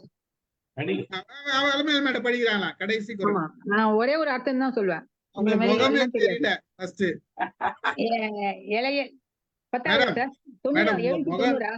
இல்ல உங்க முகம் தெரியல. இளையர் இவர் எமக்கு இன்னம் யாம் என்று, அதானே அந்த குரல் தானே? புனையினும் புல்லென்னும் நட்பு. இணையர் இவர் எமக்கு இன்னம் யாம் என்று புனையினும் புல்லென்னும் நட்பு. இவர் எமக்கு பெரிய அண்ணன் எழுதின அர்த்தம் சரிது புலவர். இவர் எமக்கு எத்தகைய அன்பினர், நாங்கள் இவருக்கு எத்தகைய அன்புடையோம் என்று ஒருவரை ஒருவர் புகழ்ந்தாலும் நட்பு வந்து புல் போல் சிறியதாகி விடுமா. என்ன சார் அர்த்தம்? ஒருத்தர் புரிந்து கூடாதா? இல்ல உங்களுக்கு தெரிஞ்சிடும் மேடம். இவர் சிறியவர் சார். நான் சொல்லும் போது கொஞ்சம் பொறுங்களேன் சார்.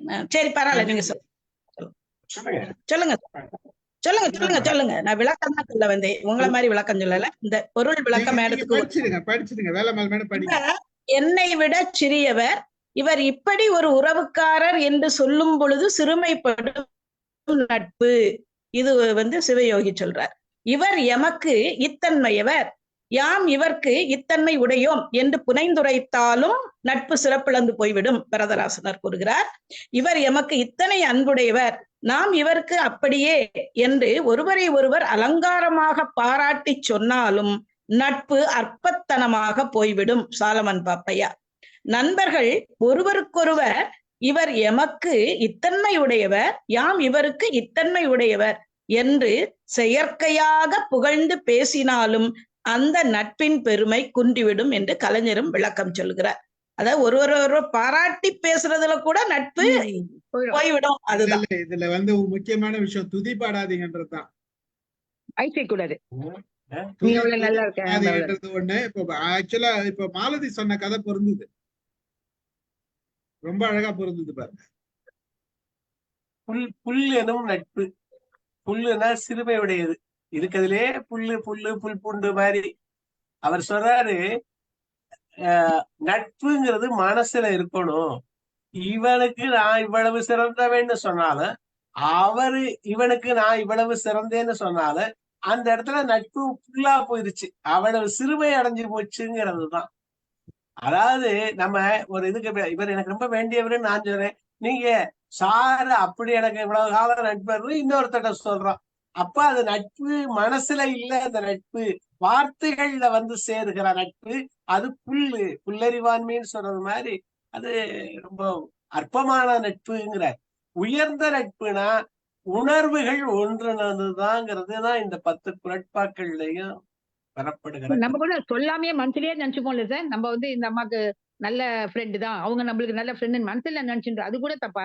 இதுக்கு புனைந்து சொல்லணுங்கிற அவசியம் இல்லைங்கிறாங்க. அதாவது தப்பு கிடையாது, தப்பு கிடையாது. ஆனா ரொம்ப ஓவர் எக்ஸாக்ட் பண்ணி நம்ம எக்ஸாக்ட் பண்றேன்னு சொல்ற மாதிரி சொல்லக்கூடாது. ஓகே, நண்பர்னாவே தோழர், நண்பர்னாவே எல்லாம் வந்ததுதான் நட்பு. அந்த நட்புக்கு நீங்க ஒரு வேற விதமான விளக்கம் கொடுக்க வேண்டிய அவசியம் இல்லைன்றதுதான் மனசுல இருக்கிறது தான் நட்பு. சொற்களிலேயோ அதுலயோ அடுத்தவனுக்கு காமிக்கணுங்கிறது அவசியம் இல்லைங்கிறதுதான். நம்ம நடந்துக்கிறத பார்த்தாலே இவங்க 2 பேரும் நல்ல நண்பர்கள் தெரிஞ்சிடும். சொல்ல வேண்டிய அவசியமே இல்லை. எங்கேயுமே ஒரு நல்ல நட்புன்றது நம்ம பேசிக்கிற முறையிலையும் நம்ம நடந்துக்கிற முறையிலையும் அந்த முகத்துல இருக்கிற நம்மளோட பாடி லாங்குவேஜ்லயும் நமக்கு தெரிஞ்சிடும். இது நடிக்கிறாங்களா இல்ல ஓவர் எக்ஸாகரேட் பண்றாங்களா இல்ல நமக்கு ஒரு லிமிட்டோட இருக்குதா, எல்லாமே நம்ம பாடி லாங்குவேஜ்ல தெரிஞ்சிடும், காமிச்சு கொடுத்துரும் நமக்கு. அதை நல்லா ஒத்து கவனிச்சோம்னா அழகா புரிஞ்சுக்கலாம். புரிஞ்சுக்கிட்டு சைலண்டா இருக்கிறவங்க தான் பலர். ஆனா நல்ல நட்பு அது நம்ம சொல்லாமலே புரிஞ்சுதான். அதுதான் சொல்றாரு அவரு. நல்ல நட்பா இருந்ததுன்னா நீங்க சொல்ல வேண்டிய அவசியமா இல்ல, அது தெரிஞ்சிடும். நீங்க பழகுற விதத்திலயும் உங்களோட பேச்சிலையும் உங்களோட உரிமையிலையும் தெரிஞ்சிடும் அப்படின்றத சொல்றாரு. செல்வா ஏதோ சொல்ல வர மாதிரி தெரியுது, வாங்க. ஐயா சாரி, இனியவரா அன்பானவரா ஐயா? இணையர் என்றா உண்மையான இணையருக்குரிய எக்ஸாக்ட் தமிழ் என்ன? இணையர்னா ஒருத்தர் நம்ம நட்பா இருக்கிறாங்களா அவங்க 2 பேரையும் சேர்த்து சொல்றப்ப இணையர். இவரே எனக்கு இப்படிப்பட்ட 2 சுழிதானே, 2 சுழி நானா? 2 சுழிதான், 3 சுழி. இந்த இணையர் எனக்கு அதுக்கு பொருள் என்னன்னா, எனக்கு இவர் இப்படிப்பட்டவர், அவர் என்ன சொல்றாரு, இவரு எனக்கு இத்தகையவர், அப்படியெல்லாம் சொல்லணுங்கிற அவசியம் இல்லைங்கிறாங்க. இதுல புனைந்து சொல்லுதல், இப்ப மனைவிக்கு புனைந்துரைத்தல்னு சொல்றாங்க, அழகை புனைந்துரைக்கலாம். ஆனா இந்த நண்பர்கள் போய் இவ எனக்கு இப்படிப்பட்டவன், இவன் எனக்கு இப்படிப்பட்டவன்னு புனைந்து சொல்ல வேண்டியது இல்ல. அது தன்னால வெளிப்படுகிறது. அது நெஞ்சத்து உணர்ச்சி, புணர்ச்சி. அது புணர்ச்சி இல்ல, அது உணர்ச்சி. நெஞ்சத்து உணர்ச்சி. அதுக்கு இந்த வார்த்தைகளால நீங்க நட்பை அடுத்தவனுக்கு சொல்லணுங்கிற அவசியம் இல்லைங்கிறது தான் அது.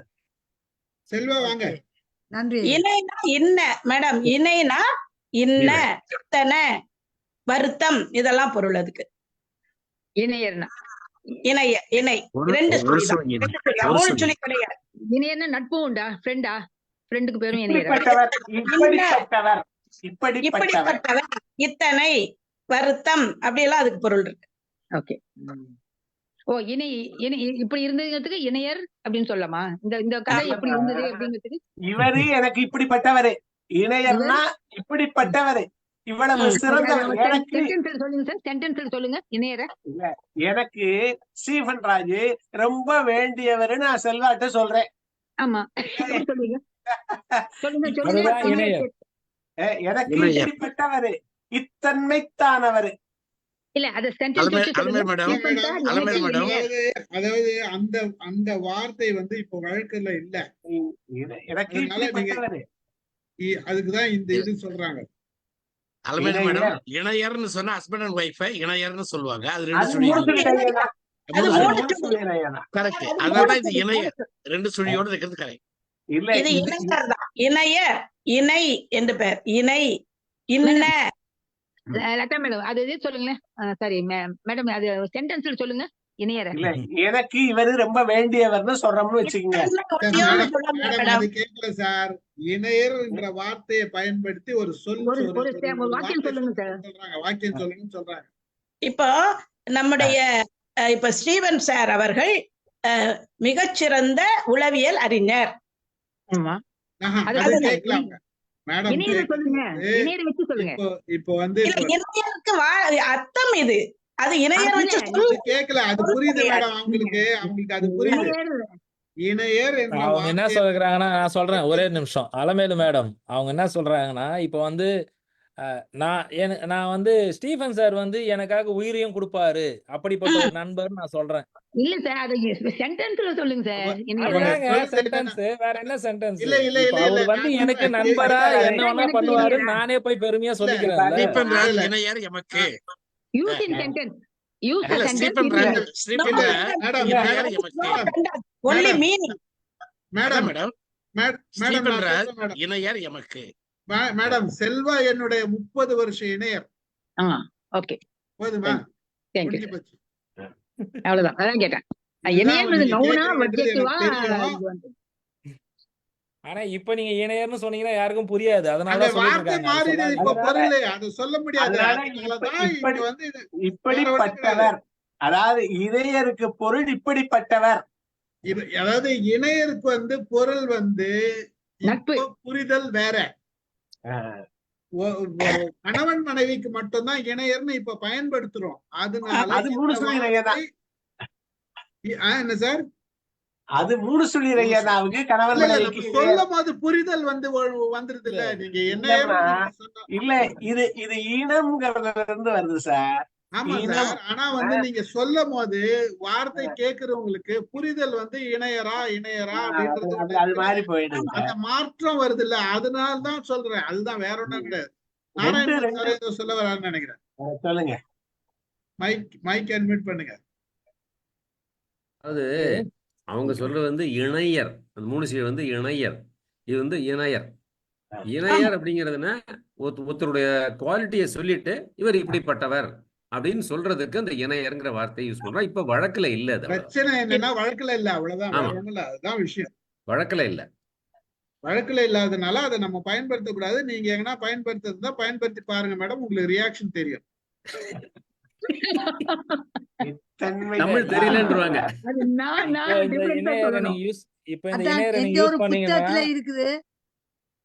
கணவன் மனைவிக்கு மட்டும் வராது, ஆணுக்கு ஆணும் இப்போ செட் ஆகும், பெண்ணுக்கு இப்போ அது யூஸ் பண்ணா அது நல்லது. அதான் எங்க புத்தகத்துல இருக்குது. இவர் எமக்கு இணையர் யாம் இன்னமொன்று புனையிலும் என்றதுக்கு இவர் நமக்கு இத்துணை அன்பினர் யாம் இவர்க்கு இத்தன்மையாம் என்று ஒருவரை ஒருவர் இணைந்து சொல்லிலும் என்று சொல்லப்படுது.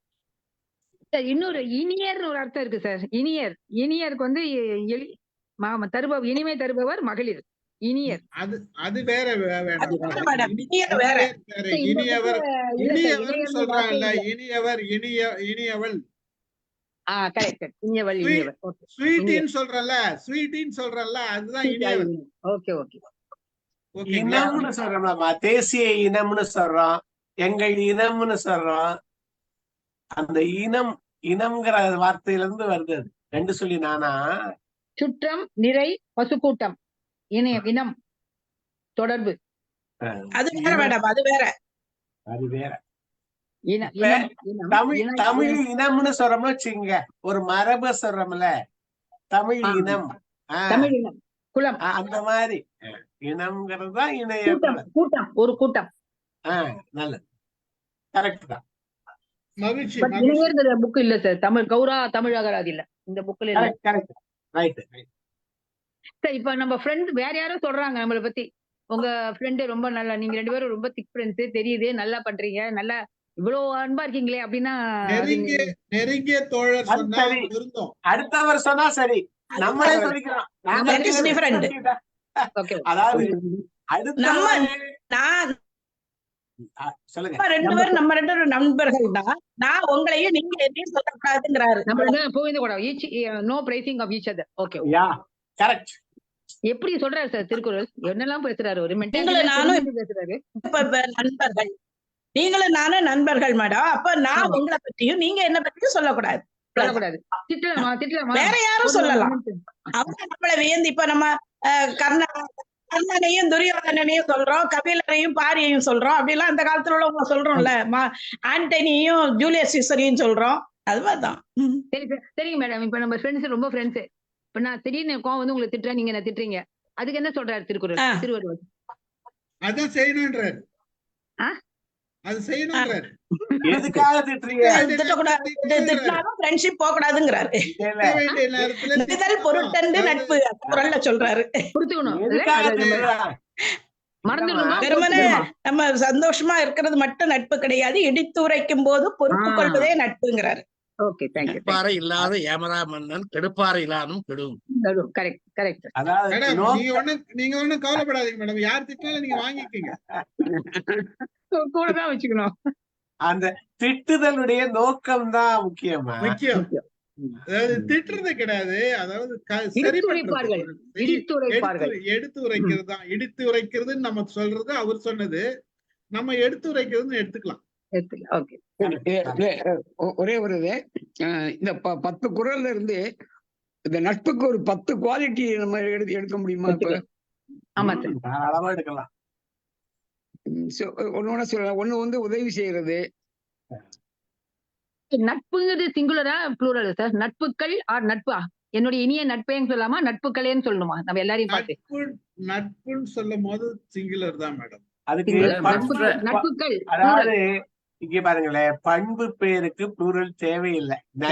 நன்றிகள் சொல்ல வேண்டாம், வணக்கங்கள் சொல்ல வேண்டாம், வாழ்த்துக்கள் சொல்ல வேண்டாம். இதுக்கெல்லாம் என்னுடைய இனிய நண்பர்களே சொல்லலாமா? நட்புகளே சொல்லக்கூடாது, விஷஸ்ன்னு வந்துருச்சு, அதனால வாழ்த்துக்கள்னு சொல்றான். வாழ்த்துல பண்பு, நட்புங்கிறது ஒரு பண்பு, பொருள் இல்ல.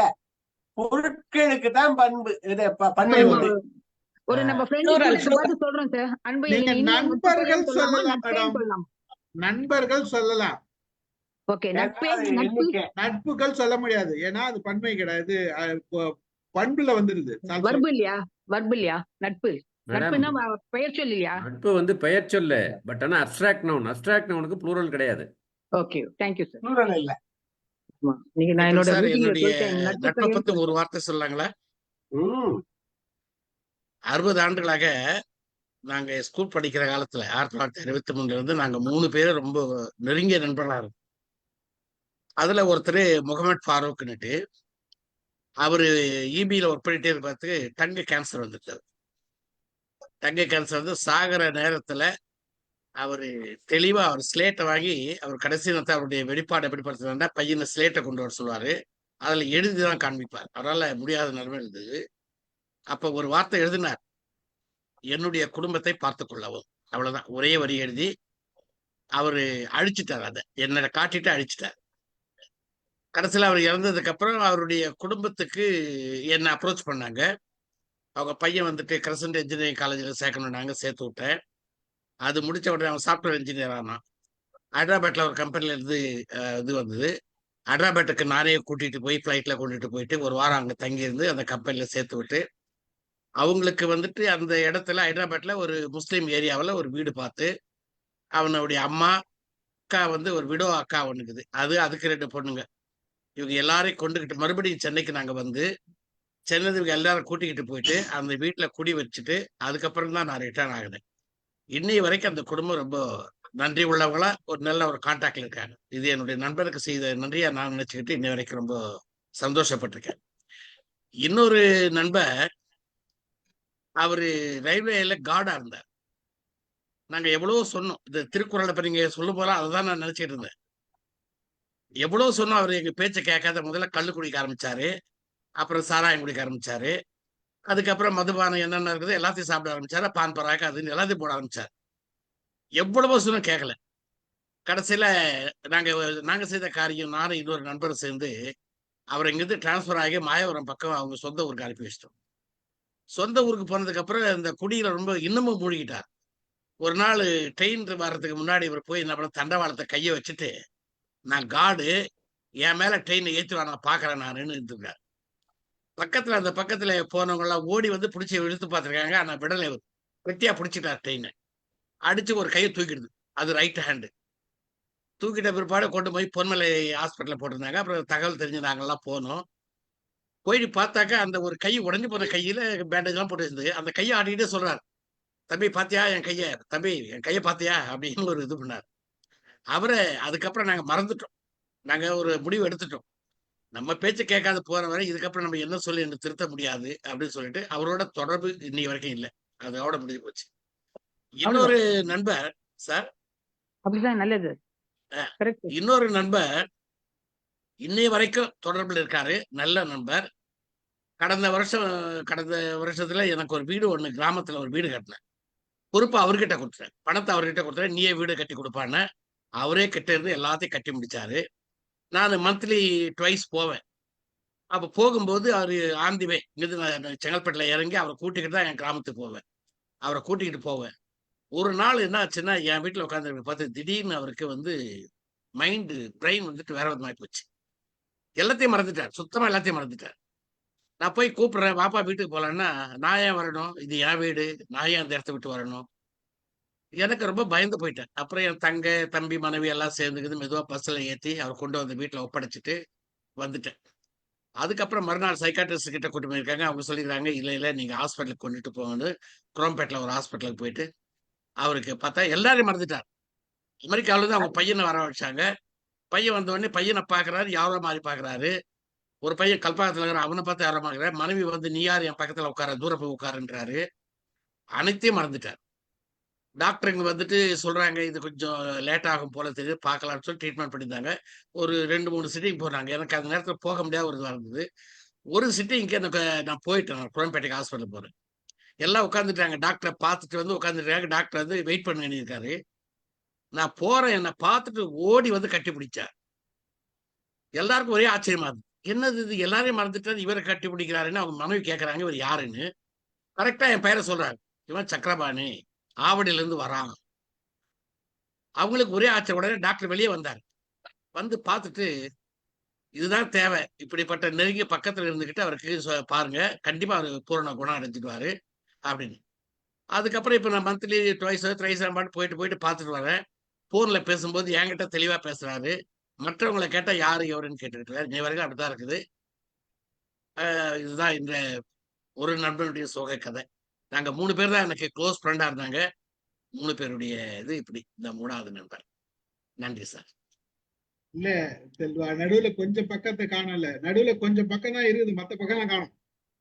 இல்ல அதுலயும் இவர் சொன்ன சினாரியோ அப்படியே இருக்கும். அவன் வந்து ஃப்ரெண்ட மட்டும் தான் ஞாபகம் வச்சிருப்பான். அதான் அவன் லவர், அவன் கல்யாணம் பண்ணிக்க போன பொண்டாட்டியே மறந்துடுவான். அந்த மாதிரி இவர் கரெக்டா ஃப்ரெண்ட ஆமா, மட்டும் ஞாபகம். அதனால போட எல்லாத்தையும் நடுவுல மறந்துட்டு. கொஞ்சம் பக்கத்தை காணும். ஆமா. இது வந்து பட் நடக்குது சார், இது ரியலி. ஆனா ஆமா வந்து சார். ஆமா. உங்களை பத்தி உங்களை நினைவுக்கு வந்தது மிகப்பெரிய ஒரு விஷயம். நினைவுக்கு வந்ததுனால பிரெயின் அந்த கனெக்ஷன்ஸ்லயே இருக்கு, அது வந்து உங்களுக்கு ஈஸியா இருக்கு. யாரோ ஒருத்தர் கனெக்ஷன் வந்ததுனால அது தொடர்ந்து நீங்க பேசிட்டு இருந்தீங்கன்னா இன்னும் நல்லா இருக்கும். அவர்கிட்ட நீங்க தொடர்ந்து பேசுங்க, தொடர்ந்து பேசிக்கிட்டு போய் வந்து பாத்துக்கிட்டு இருக்கேன். தொடர்ந்து பாருங்க. நீங்க எப்பெல்லாம் முடியுதோ கொஞ்சம் கொஞ்சமா உங்களை உறவினர்கள் பத்தி நீங்க சொன்னீங்கன்னா அப்ப அவர் ஏத்துக்கிற மனநிலைக்கு வர வாய்ப்புகள் இருக்கு. பேசுறது கூட வீடியோ கால்ல பேசுங்க. இல்ல வீடியோ கால்ல பேசுறேன், நேராவும் போயிட்டு வரேன். என்ன பார்த்தா என்கிட்ட தெளிவா இருக்காரு. ஆனா அவங்க மனைவி இப்போ மனைவியை பார்த்துட்டு யாருமா நீ எதுக்குமா என் வீட்டாண்ட நிக்கிறேன்றாரா? அவங்க ரொம்ப சும்மா வருத்தப்படுறாங்க. நடிக்கிறாரு சார், அவர் நடிக்கிறாரு அவரு. இல்ல சார், இல்ல அது சும்மா சுத்தமா சார், இல்ல. ஏன்னா டாக்டர் சும்மா நல்லா சார். தரவா செக் பண்ண சொன்னாங்க. அவரு இல்ல என்னைய கூட பாருங்க கட்டி பிடிச்சு நல்லா இருக்காரு. கொஞ்ச நேரம் பொறுத்து என்ன வச்சுக்கிட்டு அவங்க மகன்கிட்ட கேக்குறாரு, ஏன்பா ஆவடியில இருந்து அவர் வந்தாரு போயிட்டாராப்பான்னு கேக்குறாரு. நான் பக்கத்துல தான் உட்காந்துக்கிட்டு இருக்கேன். Alzheimer sir, Alzheimer. அல்சீமர் தான். சார், நட்பை பத்தி சொல்லும்போது ஒண்ணே ஒண்ணு நான் சொல்லணும்னு ஆசைப்படுறேன். சொல்லுங்க ரீசெண்டா செல்வா. பாரதி பாஸ்கர் சொன்னதை சொல்லணும்னு ஆசைப்பட்டேன். மகாபாரதத்துல இருந்து பாரதி பாஸ்கர் இப்ப ரீசெண்டா ஒரு அவங்களுடைய துணுக்கு கேட்டுட்டு இருக்கேன். அதுல சொன்னாங்க, கர்ணன் கிட்ட வந்து குந்தி தேவி வந்துட்டு அந்த பஞ்ச பாண்டவர்களுக்கு அர்ஜுனனை கொல்லக்கூடாது, நிறைய வரம் உங்களுக்கு தெரியும் இல்லையா, நிறைய வரம் கேட்குறாங்க. முதல்ல அவங்க ஆஃபர் பண்ணது என்னன்னா, நீ எங்க பக்கம் வந்துட்டு நீயே வந்துட்டு நாட்டை ஆண்டுக்கலாம், இவனுக்கு 5 பேரும் உனக்கு கீழே சர்வ் பண்ணுவாங்கன்னு தான் முதல்ல ஆஃபர் கொடுக்குறாங்க. அவர் முடியாதுன்னுறாரு. அதுக்கப்புறம் இவங்க நிறைய ஆஃபர் வைக்கிறாங்க. அதுக்கப்புறம் அவர் வேற வழி இல்லாமல் சிலதெல்லாம் ஒத்துக்கிறாரு இல்லையா. அப்போ வந்து குந்தி தேவி வந்து ஒரு கேள்வி கேட்குறாங்க கர்ணனை, நீ சும்மா துரியோதனம் உன் நண்பன் தூக்கி தள்ள வச்சுட்டு ஆடுறியே, அவன்னா உனக்கு சும்மாவா பண்றான், அர்ஜுனனை எதிர்க்கிறதுக்கு ஒரே ஆள் நீ மட்டும்தான், உன்னை வச்சுதான் வந்துட்டு அர்ஜுனன் அடிக்க முடியுன்ற ஒரே காரணத்துக்காக தான் அவன் வந்து உன்னை தூக்கி தள்ள வச்சுட்டு ஆடுறான், இல்லைன்னா உன்னை அந்த மாதிரி பண்ணுவானா, நீ ஏன் அவனுக்காக உயிரை கொடுக்கறதுக்கு இப்படி துடிக்கிற அப்படின்னு கேட்கும்போது அவன் சொல்ற ஒரே வார்த்தை, அவன் எதுக்காக என்கிட்ட நட்பு வச்சிருக்கான்றது எனக்கு முக்கியம் இல்லை, நான் எப்படி அவனை நண்பனா பாக்குறேன்றது தான் எனக்கு முக்கியம், அவன் என்ன வேணா நினைச்சுக்கிட்டோம், ஆனா எனக்கு கஷ்டம் வரும்போது அவன் எனக்கு நின்னான், எனக்கு வந்து மானத்தை கொடுத்தான், மரியாதையை கொடுத்தான், எல்லாத்தையும் கொடுத்தான், அதுக்காக இந்த உயிர் வந்து நான் அவனுக்கு கொடுக்க வேண்டிய கடவுது, அவன் எந்த நோக்கத்துக்காக பண்ணான்றது எனக்கு முக்கியமே இல்லை, அது அவன் இஷ்டம், ஆனா என் நட்பு அவனுக்காக இருக்க வேண்டியது, நான் அவனுக்காக உயிரை கொடுப்பேன்ட்டு ஒரே வாரத்தில் முடிச்சிட்டான். அதனால அவங்க அம்மாவால் ஒண்ணுமே பண்ண முடியாம ஃபெயில் ஆகி போயிட்டாங்க. ஸோ இது வந்து ஒரு பாயிண்ட், வந்து நட்பை பத்தி நம்ம என்ன நினைக்கிறோன்றது ரொம்ப முக்கியம், அவன் என்ன நினைக்கிறான்றதை பத்தி நம்ம கவலைப்பட தேவையில்லை. அருமையான கன்க்ளூஷன் செல்வா. முடிச்சுக்கலாம், டைம் ஆயிடுச்சு. ஐ திங்க் நல்ல சிவக்கணிலாம் இருக்காங்களா? சிவகணி இருக்கீங்களா? அரசியல் படிக்கிறீங்களா? அந்த ஐயா சொன்னாங்க 10 குவாலிட்டியை தொகுக்க வேணும் என்ற நட்பை பற்றி, அது விட்டுட்டீங்க. 707, 8, 7ல பாருங்களேன், 3 குவாலிட்டி அதுல இருக்கு. 7, 8, 7ல முதல் குவாலிட்டி என்ன சொல்றாரு? அழிவான தீய செயல்களை அவன் செல்லாம காப்பாத்தணும்னு ஒரு செயல் சொல்றாரு. 2, நல்ல செயல்களை அவனை செலுத்தணும்னு சொல்றாரு 2வது. 3 என்ன சொல்றாரு? அவனுக்கு வந்துருச்சு அந்த துன்பம்னா தானும் உடனிருந்து அவனை அனுபவித்து அவனை காப்பாத்தணும்ங்கிறார். அப்ப அதுல 3 வந்துருச்சு. இன்னொன்னு புணர்ச்சி, அதெல்லாம் வேண்டாம், ரொம்ப பழகுறதெல்லாம் வேண்டாம், ஒத்த உணர்ச்சியா இருக்கணும் அப்படிங்கிறது ஒண்ணு வருங்கிறார். உணர்ச்சி தான் நட்பாம் கிழமை தரும். அப்புறம் முகத்துல இருக்கக்கூடாது, முகத்திலயும் இருக்கணும், அகத்துலதான் நட்பு இருக்கணுங்கிற, நெஞ்சில வர்றதுதான் நட்பு அப்படிங்கிறது, செயல்கள்ல நட்பு வரல, அதாவது புறச்செயல்களை இல்லைங்கிற. இந்த மாதிரி இன்னும் பார்த்தோம்னா என்ன சொல்லலாம்? செல்வா சொன்னது ஒரு முக்கியமான குவாலிட்டி, நகுதல் புரிச்சல் நட்பு. அதாவது சிரிச்சு பேசுறதுக்காக நட்பு மட்டும் இல்ல, அவன் ஒரு தவறான செயல்கள்ல செல்ற போது அவனை இடிச்சு சொல்லி நல்ல இதுல கொண்டாண்டு திருப்புறது நட்புங்கிற. சொல்லுங்க சார். செல்வா சொன்ன குவாலிட்டி வந்து அதுவும் ஒரு முக்கியமான பண்பு. அதாவது அவங்க என்ன பண்றாங்கன்றது இல்ல, நான் எப்படி இருக்கேன் என்னோட தோழனுக்கு, அது ஒரு முக்கியமான நட்பு. அது பண்பு, அந்த பண்பு. ஸோ ஆல்மோஸ்ட் நிறைய வந்துருச்சுன்னு நினைக்கிறேன். வாங்க அலமேல் மேடம், என்ன சொல்ல வரீங்க? கிளம்புறேன் சார். மிக நல்ல மகிழ்ச்சி. Thank you so much. மிக நல்ல நிகழ்ச்சி சார். மருதாணி அழகா இருக்கு, மருதாணி அழகா இருக்கு மேடம். நான் அப்பப்போ பாத்துட்டே இருக்கேன். கை கல்யாணத்துக்கு போயிட்டு வந்தாங்க, அதனால மருதாணி எல்லாம் வச்சிருக்காங்க. தெரிஞ்சது, நான் இப்படிதான் காமிக்கிறேன். தெரியுது தெரியுது தெரியுது. மேடம், எல்லாம் தெரியுது. தேங்க்யூ அப்ப நீங்க அகத்தின் இப்ப முகத்துல தெரியுது மேடம். அப்ப நீங்க இப்ப 788 சொன்ன உடுக்க இழந்தவன் கைபோல் என்று அது வெளியில செய்யறது இல்ல, உணர்ச்சியால டக்குன்னு போய் பிடிச்சு அதை காப்பாத்தணும். அதுதான் ஏன்னா வெளியால செய்யறது இல்ல, அஹ் உம் அஹ் கையில வெளியால செய்யறது இல்ல, அந்த உணர்ச்சியில வந்து உடனே உந்துறதுதான் அந்த நட்புக்குரிய வெளிப்பாடு. மகிழ்ச்சி, நன்றி மேடம், நன்றி நன்றி. சரியா? சரி. ஒரு நல்ல நல்ல நிகழ்ச்சி. இன்னும் தொடர்ந்து 4 அதிகாரம் இருக்குது நட்பை பத்தி, நம்ம பேசுவோம், தொடர்ந்து பேசுவோம். கலந்து கொண்ட அனைவருக்கும் நன்றி கூறுகிறேன். நிகழ்ச்சியை நிறைவு செய்கிறேன். Thank you Selva, thanks for joining. நன்றி.